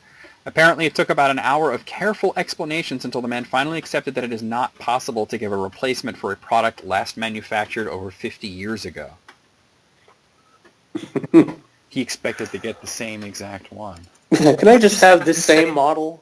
It's like, they don't exist anymore, sir. Like, I mean, maybe just explain to him that there's been improvements since then, and he's actually making out pretty well here, right? Yeah, if anything. You gotta admit, though, if he bought the vacuum cleaner in the 40s, and it lasted 61 years, that's pretty fucking good. Yeah, that shit held up. They'll make them like they used to, huh? That's what they say. All right. So this crazy bitch would come into my store, closeout store called Tuesday Morning, about 5 minutes before closing at least once a month and take her sweet fucking time picking out literally dozens of sheet sets or plate sets or decorative pillow sets, etc. This peevish ritual was just the beginning of a much bigger Ponzi scheme she was running. Part 2 of the plan was to bother me would come about the next day when she would come in with all but one set of things to return.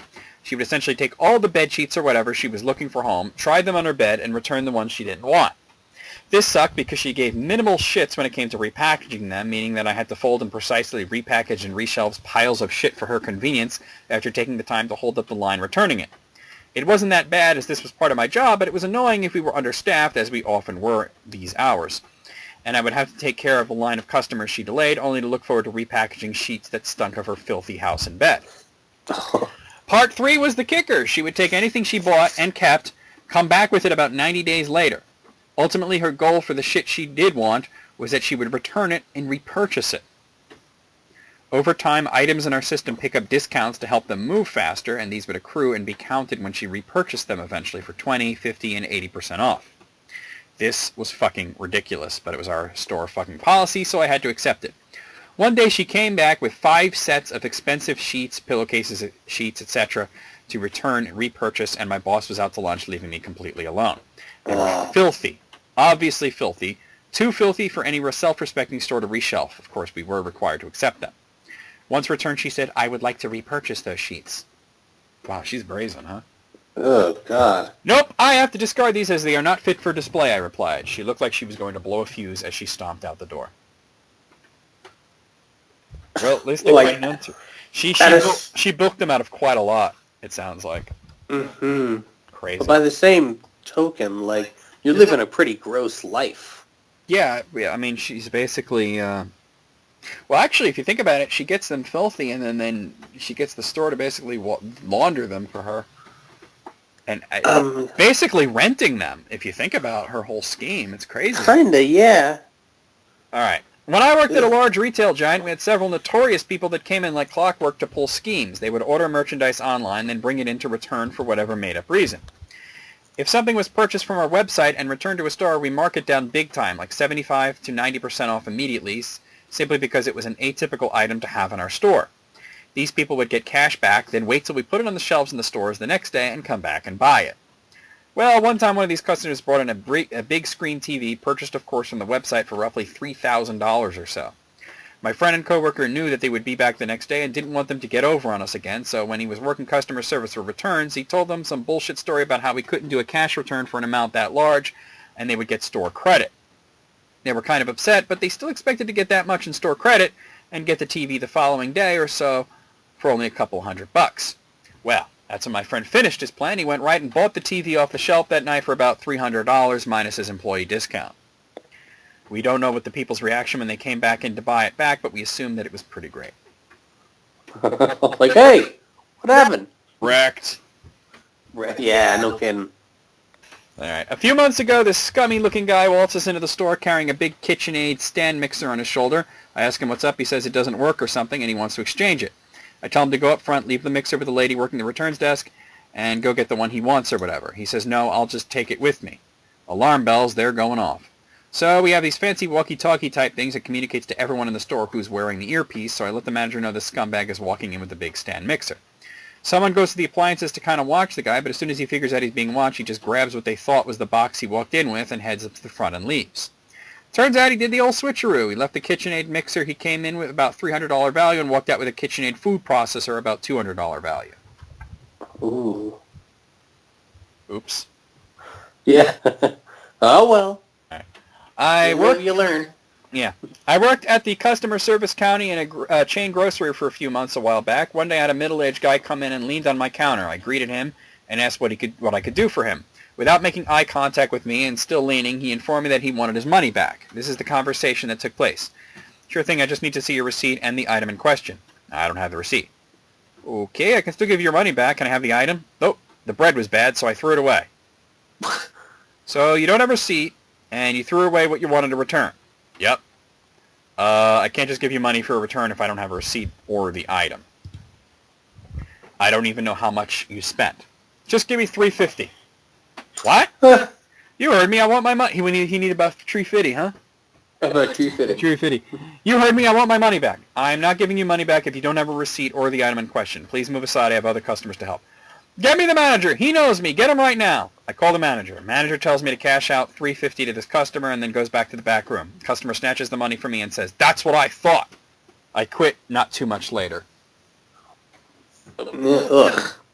I mean, basically, the guy just came in and was like, I need about $3.50. Or he basically, like, kind of, or not politely, but robbed them, sort of. Just give me money. It's the Canadian robbery right there. Give me money. Okay, here's money. I need some Thanks. money, eh? Yeah, I need to get on the bus, eh? Some guy tried to return flatbed trolley covered in heaps of... What the hell is this person saying?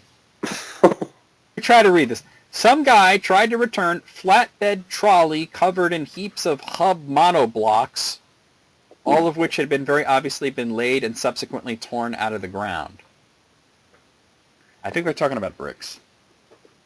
Flatbed, trolley. I think they're talking about bricks, and then they laid like gardening bricks or something. Okay. I have no idea. The guy couldn't provide a receipt or even an approximate date of when he supposedly bought them, but got pretty angry when the supervisor refused to take them back. So, as a point of principle, the guy takes the trolley back outside and just sits outside the entrance from 9 in the morning till 9 in the evening. His family, who had come in the car with him, got out, and they all sprawl about in the parking lot over the trolley all fucking day. After 9, all the staff are leaving and going home, and the guy is still there. The supervisor, for some reason, got unnerved and went out to spoke to the guy at this point and offered him £100 to fuck off. Guy accepts, and the next day I come in to find that I have to... try that again. Guy accepts, and the next day I come in to find that I have to find a selling space for this trolley, as if people are going to buy these bricks. I thought they were bricks. The trolley sat there for about 2 months before somebody dumped it around the back. Madness. Just dump it around the back. Forget about it. Why would they offer him money to get out of there? Why don't they just call the cops and be like, this fucking guy is trespassing or whatever? This fucking guy.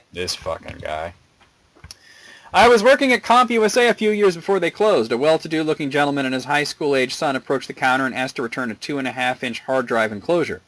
I overhear him telling the girl that the enclosure was defective because the drive will not fit in it. She says that sounds unusual because we saw a lot of them and we hadn't seen any returned. Upon hearing this, he tells her in a very condescending tone that he is an engineer and his son attends insert expensive private school and they could not get it to work, so it must be defective. The customer service girl calls me over since she didn't really know much about computers and would rather have an expert look at it. When I come over, he has the drive enclosure and his hard drive sitting on the counter. I immediately notice that he never removed the OEM bracket from the original device. Oh, no. And that was why it wouldn't fit. So he's got this plastic crap around it. I think I know what the problem is. Just need to grab a screwdriver. He responds, if neither me nor my son can figure it, I doubt you'll be able to. Oh, no. Proceed to take the bracket off and slide the drive into the enclosure in about 10 seconds, all with a shit-eating grin on my face. He picked it up and hurried out without saying anything or making eye contact. You just grumble and go home. Yeah. Oops. Oops. Him and his son are going to jerk each other off in the parking lot after that. What the fuck?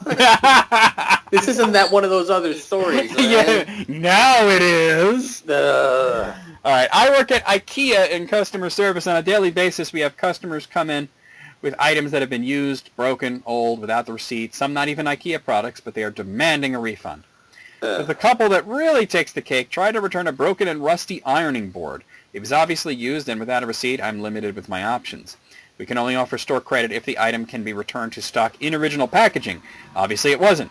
With a receipt, you have 90 days to return your item in any condition. After I refused the return, they asked for my manager. My manager offered to look up their receipt. Couldn't find it, so we couldn't take it back. They then asked for her manager.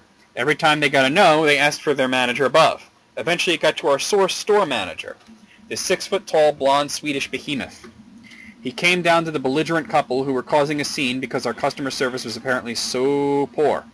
After inspecting the item and removing the iron cover, none of us did before, the item was that appalling. We really didn't want to touch it. He finds the date stamp. It was from 2002. The couple got real silent because the entire time they said they've had it for less than 3 months. Our store manager said in the calmest voice I've ever heard in my life, "I think it's about time you leave my store." I hope they used the accent. Well, they said Swedish behemoth, so... Yeah. Well. Why not? Okay. I work in a shoe shop. One of the services we offer is to check how well school shoes fit our younger customers. Once a staff member has signed to say they are a good fit, the customer is able to bring them back if there are any problems. This one time, a mother came back with her son a week after being fitted with a pair, loudly mouthing off that the shoes were too tight and causing blisters. Even though she was being a psycho hose beast about it, we offered to get her a new pair. Once back in the kids' department, she spotted the girl who fitted the original shoes and went crazy at her, demanding that the girl should be there while a better pair was fitted so that she wouldn't make the same mistake again. Despite the mum saying some pretty degrading stuff about her, the girl agreed to sit in on the refit in an attempt to help out. She remembered the customer even to the point of remembering the child's name and was visibly upset about doing a bad job. Returning to the till, the fitter offered to put the exchange through as a final gesture of goodwill and then froze with an awesome shit-eating grin on her face. "These aren't your son's shoes," she said to the customer. "They have a name tag inside saying Tommy, and your son's name is Billy." Turns out the kid had swapped his shoes with another boy in his class. Laughed that bitch out of the shop. Whoops. Ba-da, na-na-na. Fail. Psycho hose beast. Psycho hose beast. Gotta love it. It's like one of Al Bundy's customers. Yeah. Well, out of 19, I'm going to say 19. Those were all pretty good little stories. That's right. As soon as I 19 saw that tab, I was like, we got to do this one. I know the show's gone a little bit long. We're at almost 4 hours, but fuck it, we're doing it live. Yeah, as we always do. But that'll be the list, critics. Dos. Hope you guys enjoyed the show. Mm-hmm. And remember, we'll see you in April. Keep it greasy so it slides in easier. Bye.